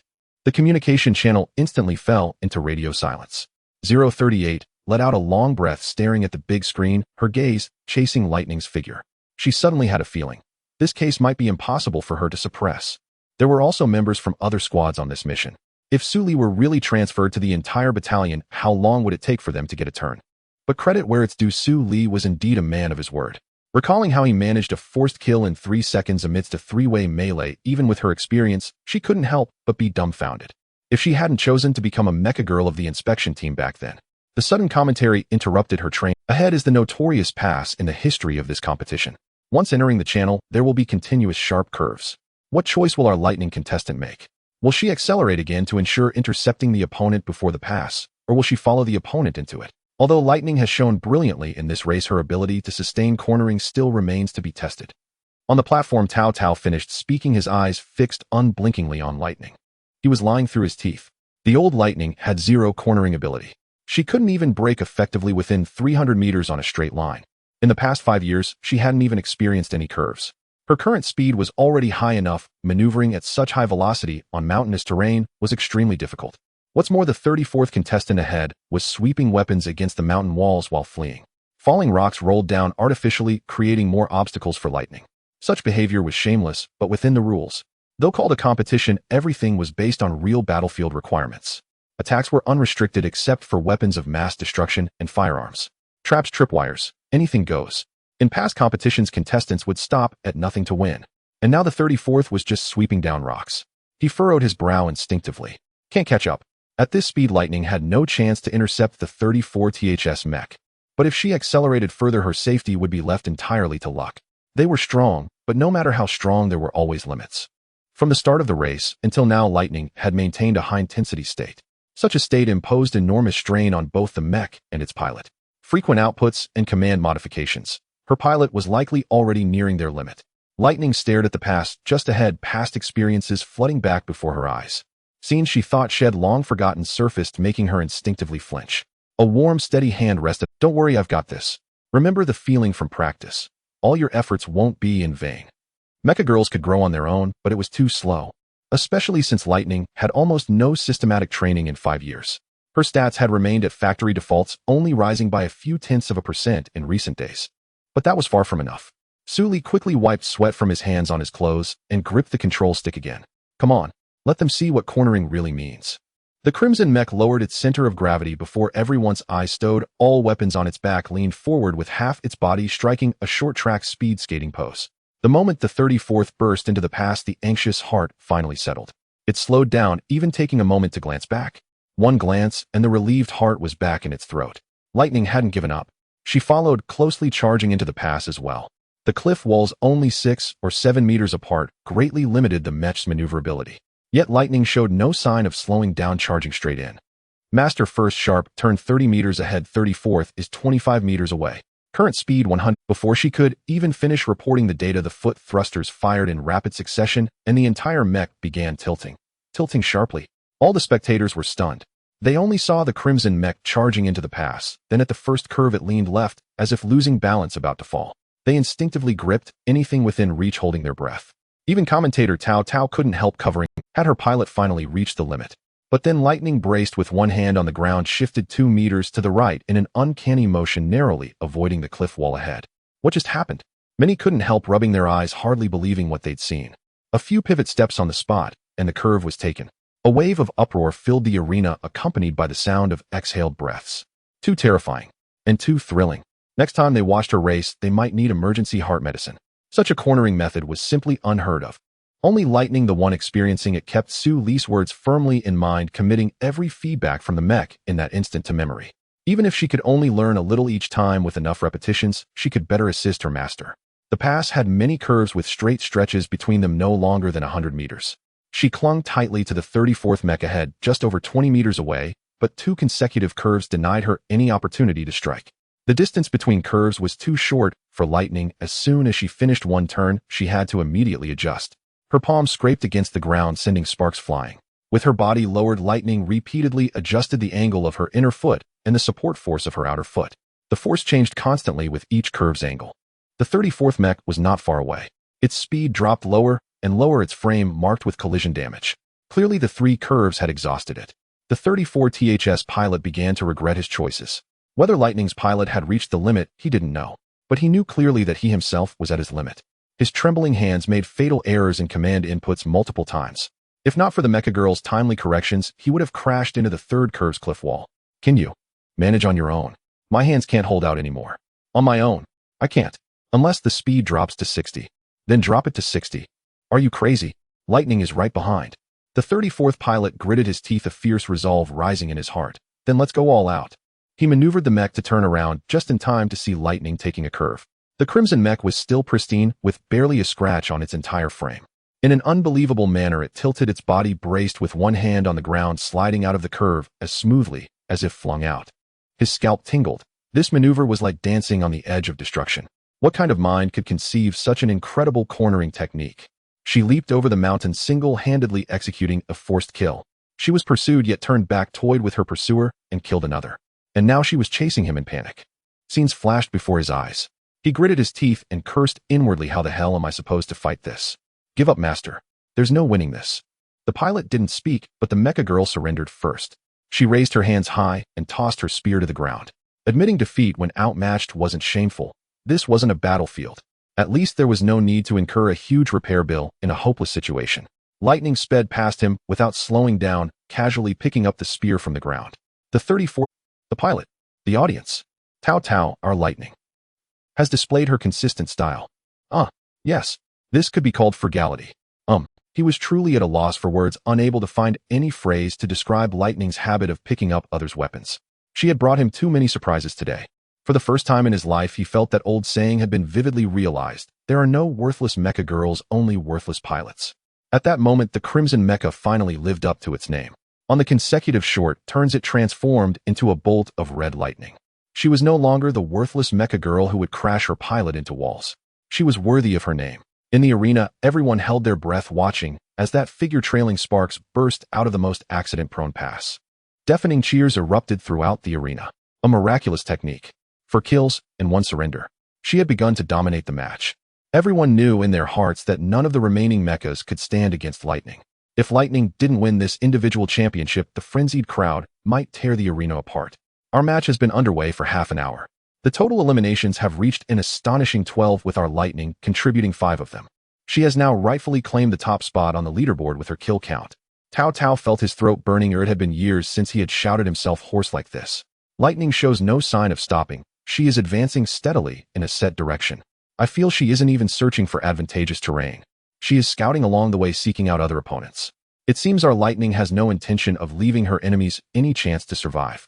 In the club lounge, a group of people had faces as dark as a pot bottom. Su Li and Lightning's profiles were already on their tables. A group of pilots who had dominated the arena for years were struck down in a single blow by an unknown youngster. The shock was undoubtedly hard for them to accept.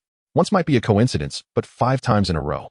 On one side was a pure novice with no formal training, while on the other so-called elites cultivated with immense effort and resources by the clubs. Such a prodigy emerging out of nowhere ground all the so-called elites into the dirt, even slapping the faces of the major clubs.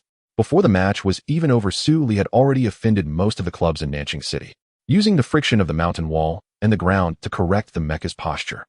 Is that possible? 34 stared at Lightning disappearing into the distance, simulating her cornering maneuvers in her mind. Give it a try. I've got your back. Don't worry, I've figured it out.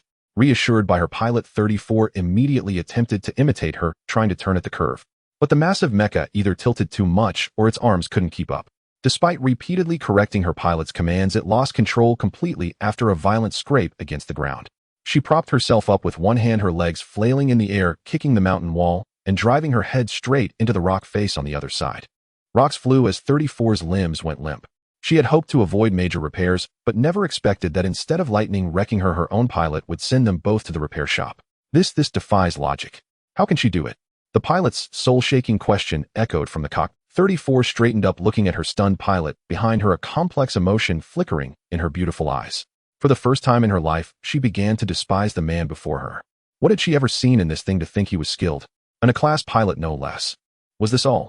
She disengaged from her pilot and deactivated her mecha form. The medical team arrived quickly and medics hastily lifted her onto a stretcher, taking both her and the pilot out of the pass. 34 lay quietly on the stretcher, gazing at the endless blue sky. She blinked, and vaguely she thought she saw something drifting up there. Had that crash injured her brain? No. She widened her eyes, and a ripple-like distortion spread through the air, slowly forming a black crack. It looked like a winding, ugly scar, and continued to expand. A thick, jointed leg suddenly pierced through the gap. Enemy attack. In the sky. Her expression shifted drastically as she shouted. Everyone instinctively looked up, and from the black crack, a dozen massive figures emerged one after another. They tore at the crack with their huge, jointed legs, trying to widen it further. A bone-deep terror swept through everyone stood frozen. Zerg. They were Zerg, the race that had fought against humans and mecha girls for over a century. But why had the Zerg broken through the barrier and penetrated deep into human territory? No one present could answer. Deep fear spread, enveloping them all. A piercing alarm blared across the arena.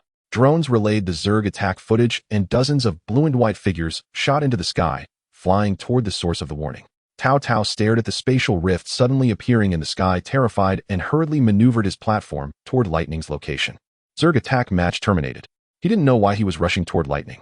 Perhaps deep down he felt that in this dire situation, being near Lightning was the safest place. All-channel broadcast. All-channel broadcast. Zerg presence detected in the individual arena at coordinates 45,637, 48,562.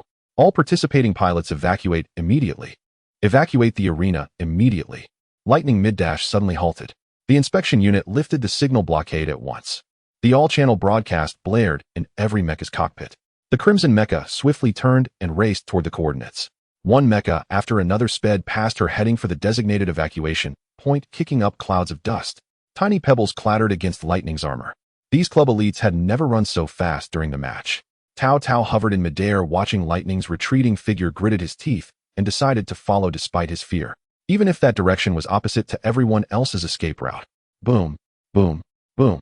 Small Z-835 particle cannons fired at the spatial rift, destabilizing the passageway. But these anti-personnel weapons were like scratching an itch against the massive rift. Once the firing stopped, the passage would instantly stabilize.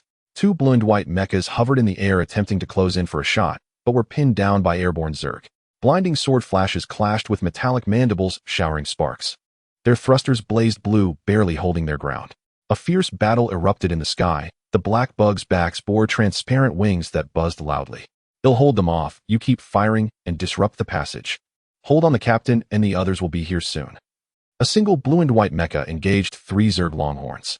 Each longhorn was 3 times the size of the blue and white mecha, their long antennae waved fangs gleaming with metallic sheen. Despite their bulk, they were incredibly agile in the air. Streams of green acid shot from their mouths, splattering the ground, and instantly raising plumes of white smoke. The highly corrosive substance carved furrows into the earth. The blue and white mecha was equally nimble, dodging acid streams while wielding a gun in one hand and a sword in the other. She tumbled through the air, evading the Zerg's lunges. With the match halted, the drones hovered in place. Perhaps due to the suddenness, the control room hadn't cut the feed. As a result, the grotesque, terrifying images of the Zerg were broadcast live in the arena. Within a minute of the rift's appearance, over a dozen Zerg had poured through. Besides the 3 flying longhorns, there were 12 Zerg of various sizes on the ground. They scattered, surging in different directions. Many mechas at the individual arena hadn't evacuated in time. The channel was filled with panicked voices of pilots and mecha girls. In the sky, the blue and white mecha fighting 3 longhorns alone began to falter. She gritted her teeth and held on, knowing that if she let up, her teammate would lose their shield. If the spatial tunnel couldn't be destabilized, the Zerg would flood through like a tide, turning Nanxing City into an ocean of bugs. But the constant high-speed combat was pushing her beyond her limits. On the battlefield, 3 mechas were usually needed to pin down such a giant longhorn for a kill. Yet now she had to face them alone. She paused for a moment in the air, and sharp fangs pierced her mecha. The external armor crumbled like tofu before the Zerg's mandibles. She swung her greatsword, desperately hacking at the fangs, but only sparks flew. Hastily, she shoved the gun barrel into the bug's mouth and pulled the trigger. A blinding beam shot into the creature's mouth. It let out a furious shriek and clamped its jaws shut with its last strength. The blue and white mecha hung from its fangs, her arm crushed in the mandibles. The mecha girl's agonized scream pierced the sky. Another mecha girl's eyes reddened as she dodged Zerg attacks while firing at the rift. She was so close, yet couldn't go to help her. She could only watch as another longhorn swooped in, grabbing the blue and white mecha's legs. With a simple head toss, her comrade was torn in two. Captain, 536. 536. How much longer? Hold on. One more minute. 537 felt a flicker of despair. 1 minute. They had only lasted 30 seconds. 536 could still be saved. As long as her cockpit wasn't destroyed, she had a chance. The longhorn discarded her lower half and swooped again, raising its fangs toward the cockpit. No. 537 let out a piercing cry. Just as she was about to turn her gun, a streak of light flashed by. An elongated greatsword pierced through the longhorn's softer lower jaw, impaling its head. A crimson figure appeared at the edge of the battlefield, racing toward them. Behind her, clouds of dust billowed.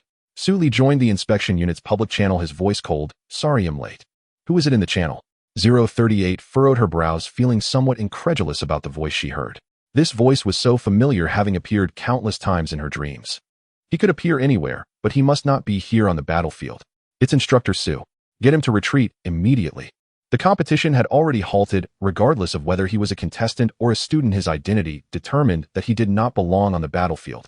537 glanced at 536, who was rolling into the center of the insect swarm, biting her lip and remaining silent. The appearance of Su Li filled her with joy, but 536, who had fallen into the swarm, had completely lost her combat ability. If Su Li turned to leave now, 536 would have no chance of survival. She wanted to be a bit selfish, just for a moment, just 1 minute would be enough. 536 took down one insect, and Instructor Su dealt with another.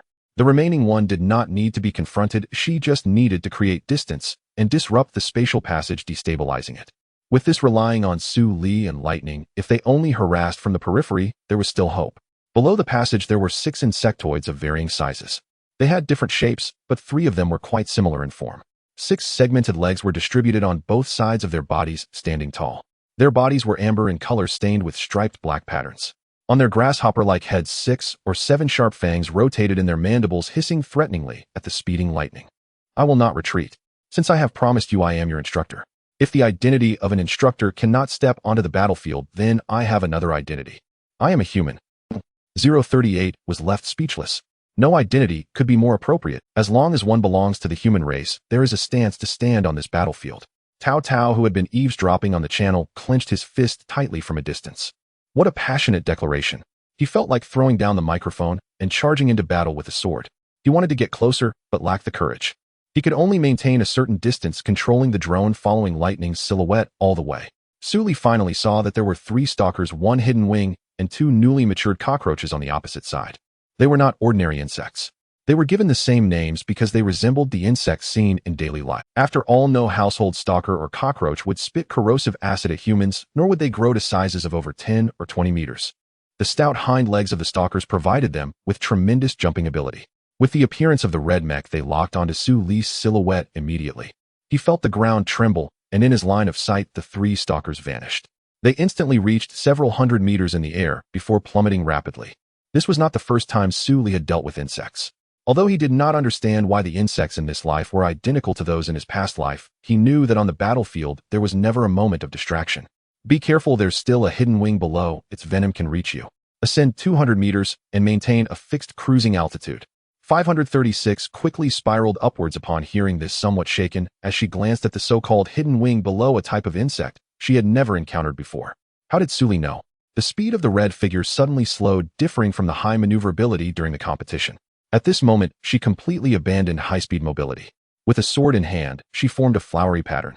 The three stalkers fell rapidly from the air, causing the ground to tremble slightly. The three insects surrounded the red mech in the center, their long antennae swaying, sharp fangs moving in and out of their mandibles, dripping with a faint greenish liquid. Their stout legs were lined with barbs glinting with a metallic sheen. There was no doubt that once they grazed the mech, the external armor would be torn apart in an instant. They rapidly darted around Lightning's side, making rustling sounds as they began to close in on her. The cockpit within Lightning trembled slightly. These insectoids were even more difficult to accept compared to those seen online. Just a glance sent chills down her spine, and her limbs stiffened. So this is what the frontline mech girls had to face every day. Feeling the warmth radiating from behind her, she quietly shifted backward. Lightning is not afraid these little things can be crushed easily. She turned her head to sneak a glance at Sully, discovering that his expression was not frantic at all, but rather increasingly calm. But are these little things? They stood taller than her mech. Sully stared unblinkingly at the swiftly moving insectoids as if he had returned to his own battlefield. He unfastened the meteor hammer strapped to his back and casually tossed it to the ground. Holding the sword in one hand and maintaining a speed of 60, he steadily charged towards one of the stalkers. He swiftly changed direction, flipping around to strike upwards. The heavy sword lodged at the joint where the legs met the body, and with one swing, he severed a stalker's stout hind leg. The ovipositor behind it, resembling a spear, shook violently, and the short spikes on its lower abdomen scraped the ground, creating two trenches. The massive leg fell to the ground, kicking up a cloud of dust. It crawled alongside Lightning, emitting a sharp explosive sound from its mouth. A large amount of green viscous liquid oozed from its wound. Although its movement was slightly off due to the injury, the pain spurred it to move even faster. Sully continued to maneuver Lightning steadily. Even though there was a gap in the encirclement, he had no intention of breaking free. The remaining two stalkers charged from different directions, reaching the mech in an instant. Their massive jaws opened and closed, aiming to clamp down on her waist. With a howling wind carrying dust, she jumped up at the moment the jaws snapped shut, dodging and stabbing her sword into one of the stalker's compound eyes. She reached out to grasp the long antenna of the stalker, using its thrashing force to directly mount its head. With a flurry of stabs, she blinded its remaining eye. Feeling the transparent viscous liquid slowly flow down her leg, Lightning shuddered, every hair on her body standing on end. Sully tugged on the two long antennae of the stalker, letting it emit a wretched howl from the pain. He pulled the antenna to the right, causing the stalker's massive jaws to collide with another stalker. A sharp clashing sound rang out, and under the massive force it even lifted its own kind. Seizing the moment, Sully thrust his long sword directly into the neck of the other stalker, leveraging the force from the head-swinging stalker to cut the neck of the other stalker halfway through. A large amount of green viscous blood sprayed out, carrying a pungent and foul odor spreading beneath the stalker. He directly discarded the sticky wet sword and pulled out a bright red spear from behind. With his legs clamped, he tugged at the stalker's long antenna. In pain, it charged towards its legless companion. Although the stalker was blind, its front leg's joints still had the capability to hear sounds. The immense panic from being blinded and ridden caused it to instinctively seek help from its kind. Sully abruptly swung his arm and twisted, causing the retractable spear to extend. He sat atop the stalker's massive head, using one hand to tug at the antenna while his legs pressed down on its stout neck, forcing it to increase its speed. Tao Tao was left dumbfounded. Even 537 in the air was stunned. Clearly it was a very serious battlefield, but why did her form seem so comical? Lightning had already overcome her initial panic. Unlike the tense excitement of the competition, this life-and-death struggle made her blood surge even more. Her body no longer trembled from fear, but rather grew sensitive and neurotic from the continuous stimulation. A low murmuring filled the cockpit. Sully frowned, instinctively looking towards the source of the sound. He saw Lightning's pupils constricting to the size of pinpoints. A sound resembling a mosquito's buzz emitted from her mouth. Not afraid. Hee. Not dirty. I can do it, master. Isn't it just riding a horse? Although I have never ridden before, Let's go. Under the intense stimulation, Lightning finally broke down. Everything experienced throughout the day far exceeded her 5 years of participation. She had already competed and killed insectoids. Now she was even riding on the insects charging forward. What else in this world was impossible? Gradually regaining her senses, she gazed at the approaching legless stalker, her emotions beginning to swell. A plume of white smoke was clearly visible above her head of red hair. Sully did not know whether she had really broken down or had some limit switch activated. Her hair, once scattered, began to float gently after the white smoke dissipated. A faint red glow began to emanate from her body, and an indescribable feeling surged in her heart. A series of garbled text appeared on the system interface. Then a new message appeared: current mech girl has activated resonance. In resonance state, all attribute bonus, inherent skill general. Within the effective range of the skill, ally attributes are increased by 50%, while enemies have all attributes reduced by 30%. Su Li's face flashed with surprise, not expecting that the mech girls in this world actually had inherent skill. Before he could take a closer look, he saw Lightning's computer bag swing, her legs clamping down hard, her red lips parting slightly as she completely let herself go. "Oh ho, let's go." Even 537 far in the sky heard Lightning's shout. She froze in place, nearly bitten on the head by a stalker. A crimson ripple radiated outward from Lightning, enveloping an area roughly 100 meters in radius. Sully could clearly sense that all his attributes had significantly improved. In this state of resonance, his control over Lightning became far more effortless. It felt as though he had merged. Whenever he wished to command Lightning to do something without a word from him, she had already adjusted herself. Even some complex maneuvers that were usually difficult could now be executed with ease. She seemed able to share his thoughts. Likewise, he could feel the heat within her. Surges of surging energy pulsed outward. At the center of her body, a crimson light flickered. That was her mechanical core. "Master, I can feel you inside me. This feeling is absolutely amazing." He finally confirmed that Lightning was indeed broken. Innate skills were a wonderful thing, but they likely came at the cost of brainpower. But did all mechanized girls possess innate skills, or was it the system that caused her to resonate? Sully wasn't really familiar with the characteristics of mechanized girls in this world, especially when it came to mechanical cores. At the academy, they only touched the outer armor and would roll their eyes stingily. Many questions, even if asked, they wouldn't tell him, and often they even accused him of harassment. But after obtaining Lightning, he never had the chance to ask those questions either. This left him still a novice and certain. Just like now, for the first time in dual pilot mode, Lightning had taken the dominant position, at least verbally. She brandished her long spear, her legs clamped around the round head of the cavern horse. The force was so great that the latter's blind eye seemed about to pop out. Without needing to be whipped, it turned into a blur on the battlefield. The sharp spear tip, carrying immense momentum, directly pierced through a cavern horse that was too slow to dodge. Swoosh, swoosh, swoosh. Lightning voiced her own actions as she stabbed, her expression serious and solemn, as if she were engaged in a matter of life and death. He wanted to reach out and cover Lightning's chattering mouth, but feared disrupting the rhythm of their driving. He could only watch helplessly as she fought, while letting out cringeworthy cries. The amber cavern horse barely managed a shrill scream before being pierced 3 or 4 times by the crimson spear. Then it was flipped and sent flying by the massive mandibles of its own kin. Before Lightning's temporary mount could even catch its breath after achieving the feat of wounding its own comrade, she grabbed its long antennae, forced it to turn around, and charged at the remaining 3 bugs. It was destined to stray further and further down the path of betraying its race. With each successive shout, it seemed to find the meaning of its insect life. Giddy up. In the arena, the atmosphere of fear and panic came and went quickly.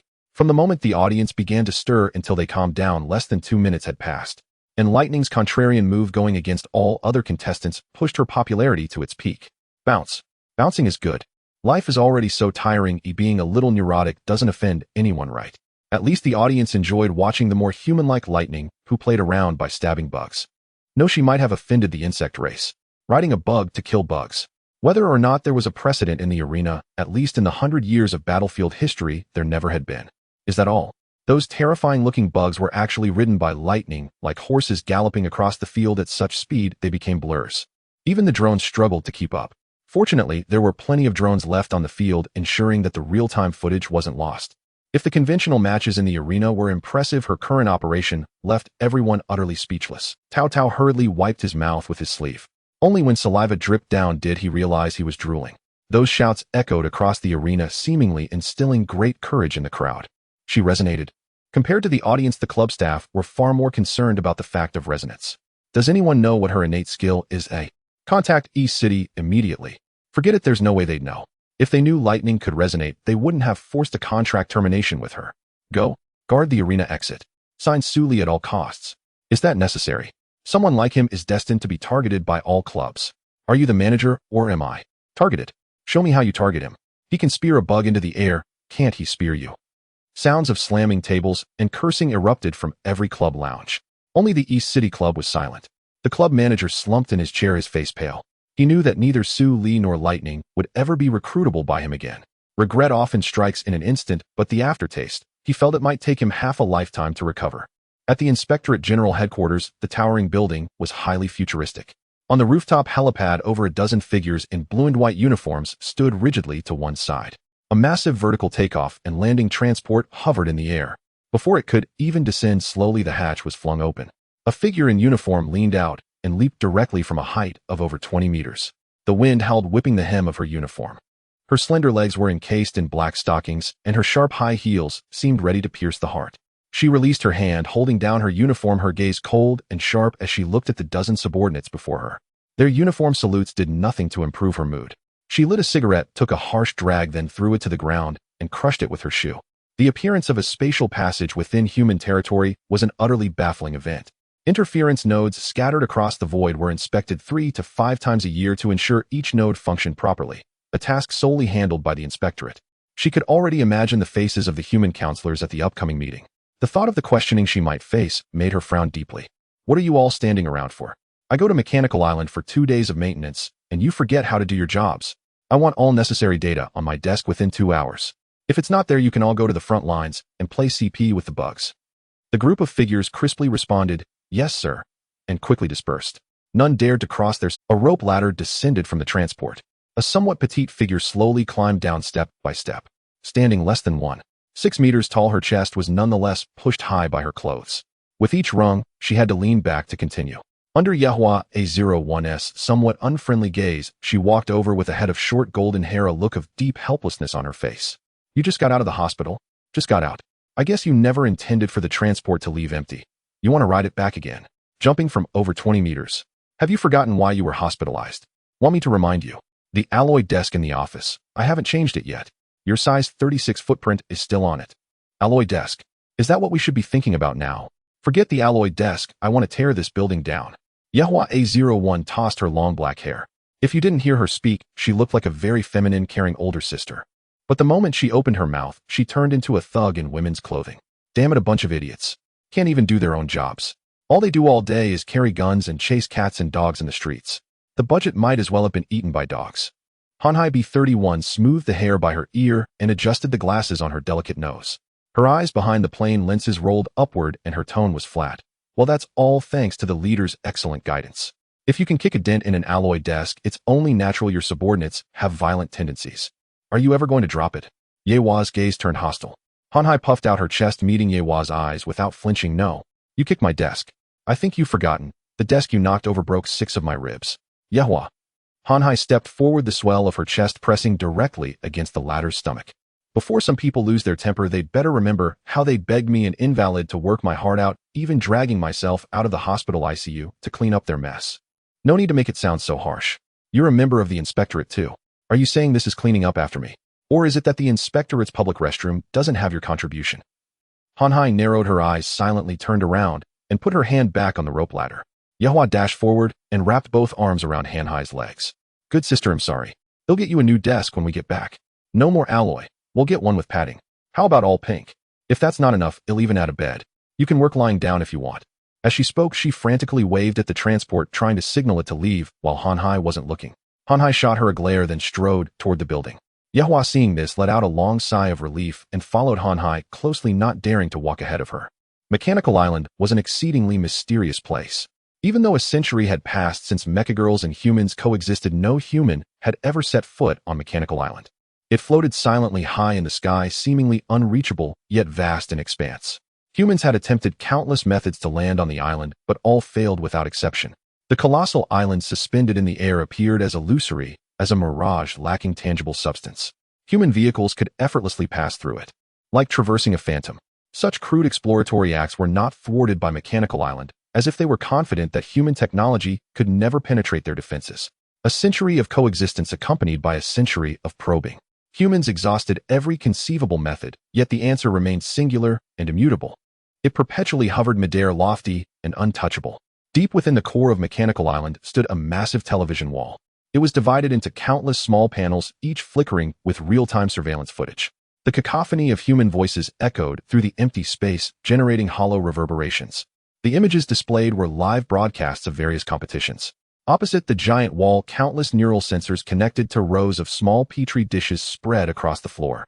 As far as the eye could see, the vast space was filled with densely packed petri dishes resembling an endless hunt. Two mechagirls in white dresses operated massive instruments, precisely dispensing nutrient fluid into all the petri dishes. Throughout the boundless chamber, faint glimmers of multicolored light occasionally emanated from the dishes. Whenever a light flared, the groove beneath the dish would elevate it and transport it along a predetermined path to another space. Empty slots were promptly replaced with new dishes. Blue again. The output of high-quality mechagirls has been declining recently. Let alone those with innate skills, even shrank mechagirls are becoming rare. We've done our best. The production of mechagirls isn't up to us. Without qualified pilots, no qualified mechagirls can be born. We should have grown accustomed to this situation by now. They have the audacity to probe us repeatedly, yet lack the will to cultivate a good pilot. If our forces weren't holding the front lines, what future would humanity have? If you ask me, we should withdraw the troops. Pressure breeds motivation. At this rate, the front lines may not hold for another 20 years.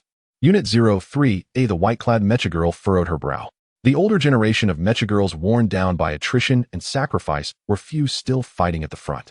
Yet the new generation of mechagirls were of mixed quality and unfit for critical tasks. Was decline inevitable after every peak of civilization? But the civilization of humans and mechagirls had never reached its zenith. Perhaps humanity's proposal should be put on the agenda, Unit 03 mused, tilting her head. Unit 04 frowned in thought and said, "You mean?" Kuro, "Yes, using the genetic sequences within human brain cells to nurture new mechagirls. At least it offers greater adaptability. Undeniably, they have stronger learning capabilities. Are you mad? You should know this is another of humanity's probes. They simply hope to extract key intelligence about us through these hybrid creations." Unit 03 adjusted her glasses and smiled indifferently. "They haven't succeeded, have they? All modifications cannot bypass Mechanical Island's core directives. Even if they claim to be human subconsciously, they are mechagirls. But they are failures. You know well that all mechagirls of this type tend to self-destruct due to cognitive dissonance. We've attempted over 100 such mechagirls, yet only 3 survive. But they are all shrank, aren't they? Though lacking innate skills, they are shrank. But they have never set foot on the battlefield. The Human Council will never allow it. Such shranks are as good as non-existent. What if we mass-produce them? You're insane. Mechagirls could never be mass-produced. No more than 3 units of the same model could exist simultaneously. Each sequence represented a distinct mechanical lineage. These lineages possessed extreme uniqueness and exclusivity. The more mechagirls produced from a single lineage, the weaker their individual strength became. Only when a solitary mecha emerged from a lineage could it potentially transcend to shrank. Of course, lineages varied in strength, and not all could produce shrank mecha. At the far end of the space, a colossal mechanical tree shimmered with golden radiance. Countless mechanical sequences coiled around it, glowing with a faint golden light. The 2 mechagirls fixed their gaze on the mechanical tree, falling into a brief silence. No one knew how to break the current deadlock. Perhaps only a large-scale emergence of shrank mecha could prevent further retreat on the front lines and offer hope for a counteroffensive. In a nearby culture tank, a faint golden light flickered to life. The 2 mechagirls looked over in ecstasy, realizing the light was intensifying. It was no illusion. They exchanged glances and immediately connected to the neural sensors of the petri dish. A fiery red figure appeared in their minds. She wielded a crimson spear, riding atop a creature as she charged toward 3 other alien insects. In an instant, her lightning-like figure filled the entire giant television wall. Her heroic presence stirred the stagnant breeding ground. In countless petri dishes, nutrient fluid began to deplete rapidly. Glimmers of light appeared across every corner of the breeding ground. Multicolored radiance bloomed, and mechanical cores, once rare, now emerged in clusters. 1, 2, 3. 5 golden lights flared, transforming into 5 vertical beams. Amid a sea of colors, they shone with extraordinary brilliance. The dishes were lifted by grooves and swiftly transported to the shrank mechagirl cultivation chamber. The 2 mechagirls followed closely, their eyes fixed on the 5 dishes, unable to look away. Golden veins began to appear within the dishes. The 5 dishes started to interconnect. They stared in shock at the unfolding scene, their mouths agape, unable to close. Each golden vein signified a mechanical sequence. Sequences capable of birthing shrank cores were inherently unique and dominant. Yet now they intertwined with one another. The 2 mechagirls had never witnessed such a phenomenon. They exchanged glances, and one immediately pressed the communicator on the console. "I am Unit 03, a breeding room supervisor.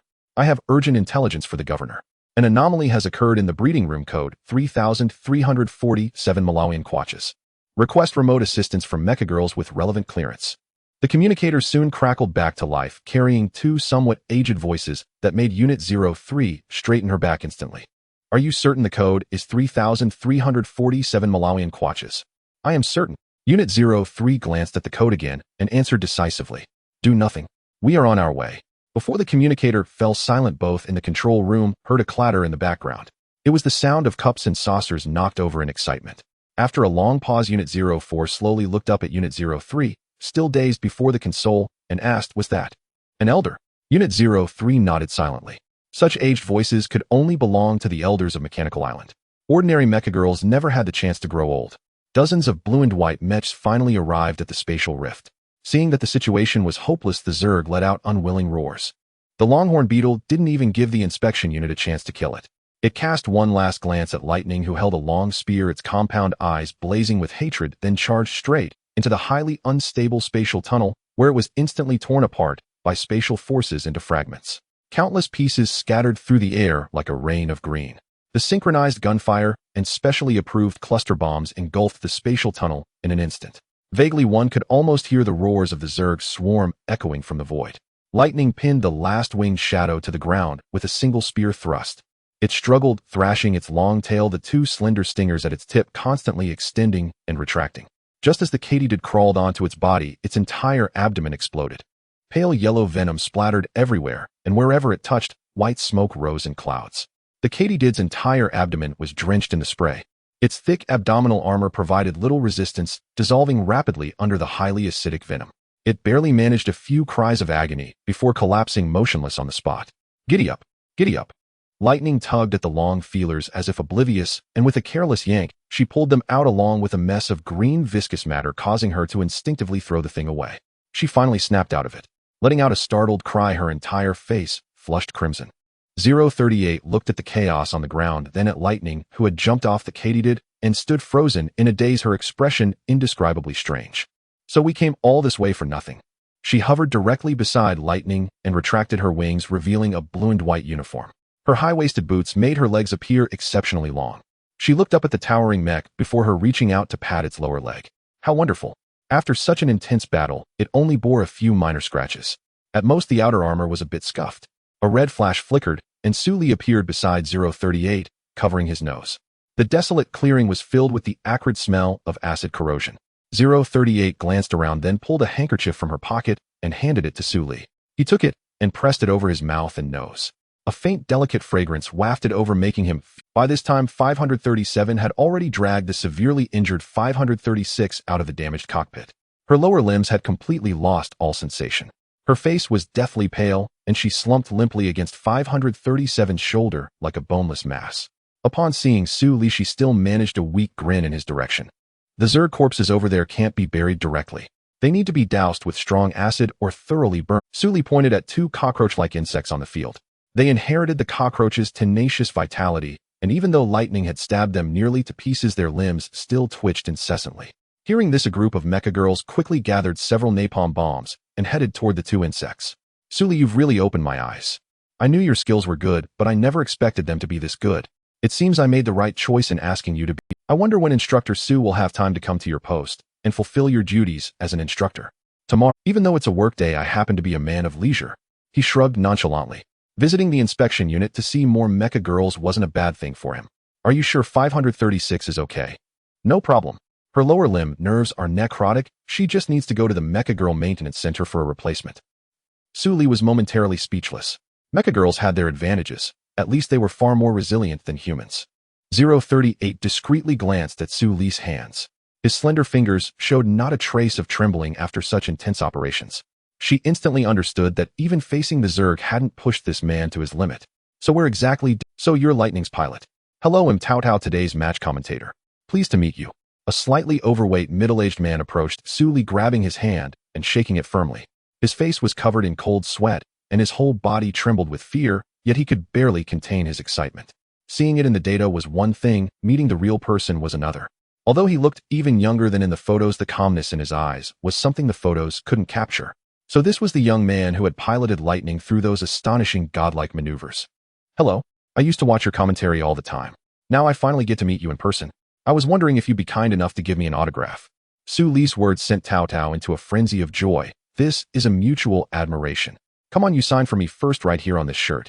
He pulled a marker from his pocket, tugged at his sweat-soaked t-shirt, and pointed to the only spot on his chest that still looked relatively dry. Su Li's heart twitched, but he still took the pen and wrote both his own name and Lightning's on Tao Tao's chest. Tao Tao, meanwhile, took a notebook from a compartment on the platform, scribbled a blessing in flamboyant handwriting, and signed his own name. They exchanged autographs, and at Tao Tao's urging, they also took a photo together. Only then did he leave thoroughly satisfied on his platform. Lightning cowered behind Su Li, her entire body flushed bright red. If not for her distinct features, he might have thought she had pulled a skin-tight suit over her head. Why are you always hiding back there? Weren't you just fighting with such gusto? Su Li tried to turn around to get a good look at her, but she clung tightly to the back of his clothes, preventing him from turning. The strength of a mecha girl was truly immense, overwhelming in fact. It's okay, isn't it, just social death?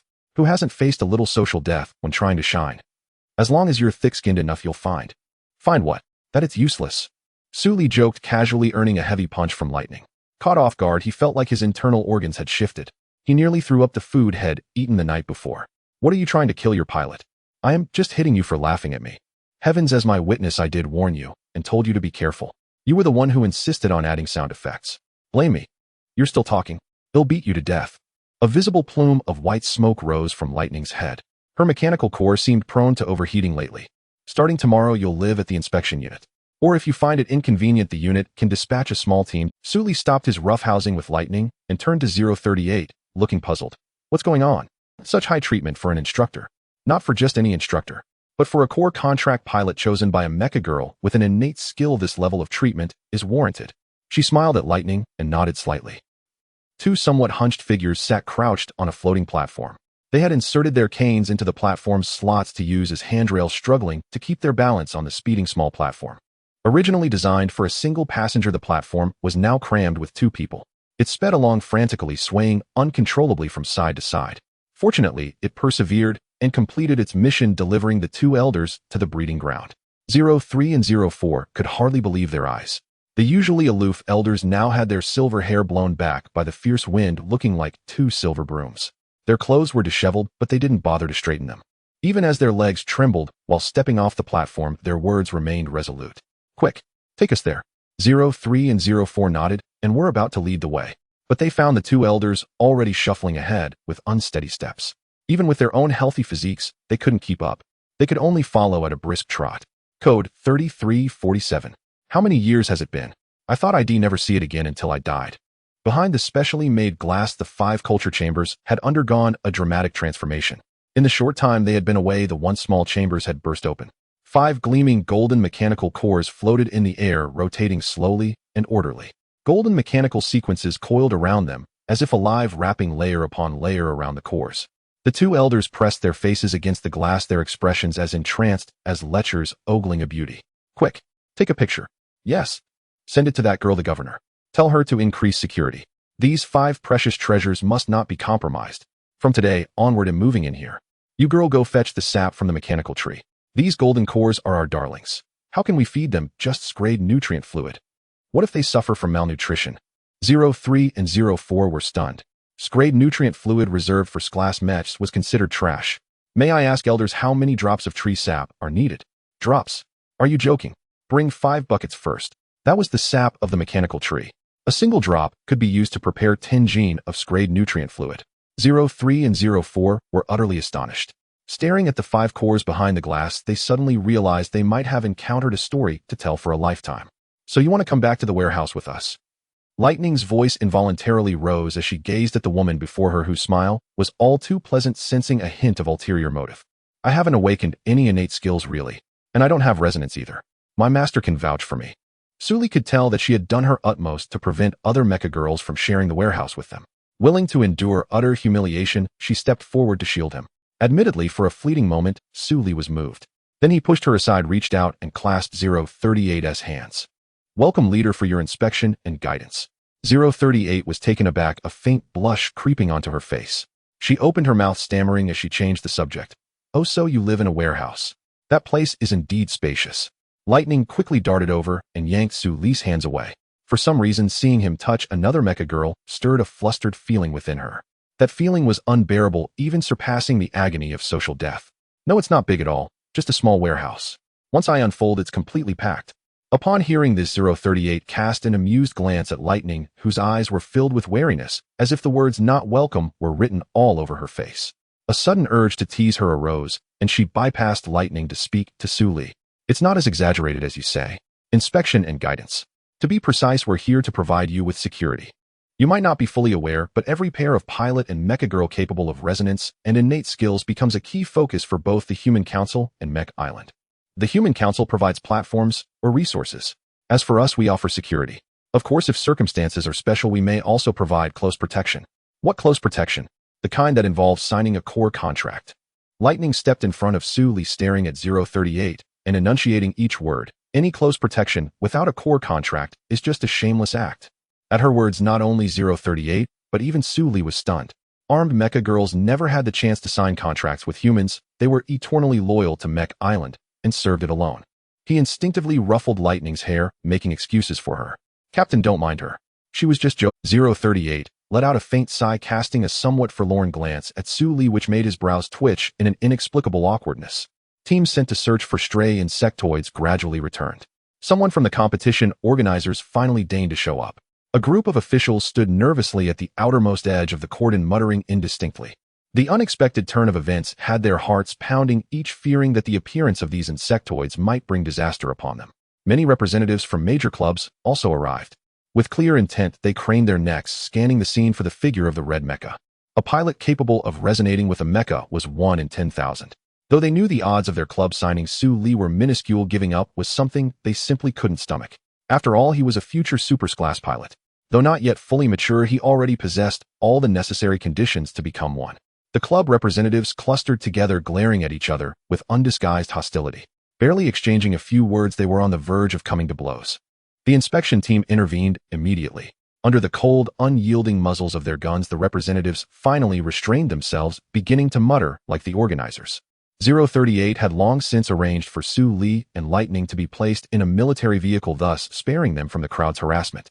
Too weary to engage in bureaucratic pleasantries with that group, she simply assigned the deputy captain to handle matters. She herself took the wheel, leading half her team as she drove the military vehicle straight out of the competition grounds. Throughout the journey, Lightning remained sullen, nestling close to Su Li like a wronged young bride. Especially as the competition grounds receded into the distance, the grievance on her face only deepened. Lightning, what's wrong? She slowly shook her head, saying nothing. Su Li initially thought it was due to her social mortification. But as the vehicle drove further away, he caught Lightning's gaze fixed intently on the competition grounds and realized he might have misunderstood. He gently stroked Lightning's head and said softly, "It's okay. It's just one competition. When we get the chance, I'll take you to others." Lightning nodded emphatically, letting out a heavy nasal "no." Life was always filled with regrets, even if this was her very first real competition. Don't worry. They'll always remember how you looked racing across the field. After this competition, I'm sure many will remember you. Next time we participate, you might even have your own fans. Really? Lightning's eyes sparkled with renewed. Su Li vigorously rubbed her flushed head and affirmed, "Absolutely. Not to mention how stunning your skills were, but just the fact that you added voiceovers to your moves. You left all other mecha girls in the dust." No sooner had Su Li spoken than he felt a vice-like grip on the soft flesh of his waist. His entire body stiffened, frozen in place, not daring to move. Fortunately, the small hand, resembling a hydraulic steel clamp, did not press further, allowing him to breathe a sigh of relief. Lowering his gaze, he saw Lightning's expressionless face, her red eyes faintly glinting with murderous intent. In the main office building of the inspection headquarters, inside a spacious office, an alloy long table was cluttered with various documents. Yihua's cigarette dangling from her lips had her long legs propped on the table, her brows tightly furrowed. She held summaries from various departments, flipping through them page by page. Even after significant condensation, the stack was still as thick as a dictionary. The veins on her forehead throbbed as she struggled to suppress her anger. How long would it take her to read through all this? So the interference note in the void is completely fine. She glared at the row of rigidly standing figures before her, slamming the documents heavily onto the table. After all this investigation, this is all you've come up with? Then tell me, whose fault is it? Local militant groups? The Human Council? Or did a two-dimensional invasion breach reality? What I need are results, not guesses. If the military tribunal judge asks me what evidence supports my theory, am I supposed to tell him it's based on your conjectures? Her subordinates stood rooted to the spot, none daring to utter a word. Han Hai pushed open the door, and entered also carrying a thick stack of materials. Yihua looked up, her brows arching even higher. The council has given us limited time. I've only managed to secure 2 days. I've already gone through these materials and organized them. She walked past the group of standing mecha girls holding the materials. Their gazes swept over Han Hai's, severely compressed and overflowing assets, and their expressions grew increasingly sour. Han Hai placed the heavy documents on the conference table, retrieved a hard drive from the cleft of her chest, and plugged it into the terminal. The large screen lit up, displaying a structural diagram. Now there are 3 key points we need to focus on. First, the shielding nodes. I don't need written reports. I want you to personally lead teams and re-examine all related nodes. The affected area doesn't have many nodes, only 360. You have 1 day. Second, based on feedback from the mecha girls on-site, the communication shielding device at the competition grounds showed intense data fluctuations at a certain time. Investigate. I need to know the cause of those fluctuations. Third, investigate all individuals and organizations capable of producing high-frequency signal transmitters. I need the most detailed information within half a day. Han Hai adjusted her plain glasses, swept her gaze across everyone present, and pulled the hard drive from the terminal. Now dismissed. The assembled personnel quickly saluted Han Hai, their heels clicking together as if trying to produce a thunderous sound. Though her figure was enviable, they had to admit that with her in headquarters, they could finally breathe a sigh of relief. At least now they had a direction for the investigation, and they wouldn't have to stumble around like headless flies clutching piles of documents. Watching the personnel quickly assign themselves their tasks and file out of the meeting room, Han Hai finally sat down. Yehua's gaze fell upon the 2 large mounds resting on the conference table, and his temple throbbed once more. Han Hai shot Yehua a displeased glare. The latter, a cigarette dangling from his lips, was eyeing her askance. What are you looking at? Without me, this household would fall apart sooner or later. If I'd known this line of work would be this exhausting, I should have just found a contractor. She had no idea where she found the audacity to roll her eyes at him. What gave her that confidence? The empty space in her head, filled with only a meager amount of intelligence. Wasn't it you who said you hated men and vowed to be wedded to your work for life? Can I regret it? Besides, it's not like there are no female pilots. I work from the moment I open my eyes until I close them. If my body breaks down, even seeing a doctor is just to get back to work faster. I may not be human, but I'm not a beast of burden either. A Psy girl needs to go shopping, needs new clothes and bags. The one I'm wearing now is last year's model. Yehua felt she had made a misstep, as she really shouldn't have brought up that sore subject. The mere thought of the piles of clothes crammed into her dormitory gave her a bigger headache than reviewing documents. Sometimes one had to admire Han Hai. She could always find the perfect outfit from a mountain of clothes. In that regard, Han Hai was indeed excellent material for intelligence analysis. What did you mean by what you said in the meeting? Han Hai looked up, her small face full of surprise. No way. The esteemed chief inspector of the inspection brigade can't understand plain human speech. Some people, when in a position of power, simply don't attend to their duties. But they happen to have formidable combat prowess, leaving subordinates with no one to appeal to. Who can argue against a bigger fist? TCH. I've looked her up and down, and I don't see any real capability. If she's got the guts, why bother kicking tables? Why not just storm the council itself? Yehua struggled to suppress her anger. Though she couldn't shut Han Hai up, she could at least pretend to be magnanimous. You suspect an individual or corporation is manufacturing high-frequency transmitters to leak coordinates to the Zerg. That's not suspicion, okay? It's certainty. And most likely it's a corporation giving the orders with an individual doing the manufacturing. Right now we're just lacking a bit of evidence. Can you find it? Han Hai genuinely wanted to crack open Yehua's skull and share half her brain. Does it matter? Yehua's eyes widened and she slammed the table hard. Nonsense. Of course it matters. Han Hai looked at Yehua as if she were an idiot. No, it doesn't. What matters is making others believe we have the evidence. Yehua wanted to put on a look of sudden realization, but Han Hai's next words brought her crashing back to reality. What's the matter, Chief Inspector? Do you have a countermeasure? No. You're overthinking it. You're the commander now. I'm only here for combat support. Han Hai cast a disdainful glance at Yehua, picked up her terminal, and began to blatantly slack off. Just wait. Within a day someone is bound to slip up. Yehua was stunned for a moment, feeling an itch all over her body. Wait. It's always wait. Every time something happened, she spent most of her time just waiting. This behavior made her feel like she might be a bit slow-witted. So what's their goal in doing this? Reshaping the current landscape. Who knows? I'm not one of them. Colluding with the bugs is out of the question, but using this as a pretext to cause trouble for Mech Island. That's doable. Cause trouble for us. Why? Haven't we made enough concessions over the years? Have you ever considered that maybe it's because we've conceded too much? Han Hai scrolled through her terminal, selected her favorite clothes, and decisively hit the purchase button. Who would ever be satisfied with the power they have?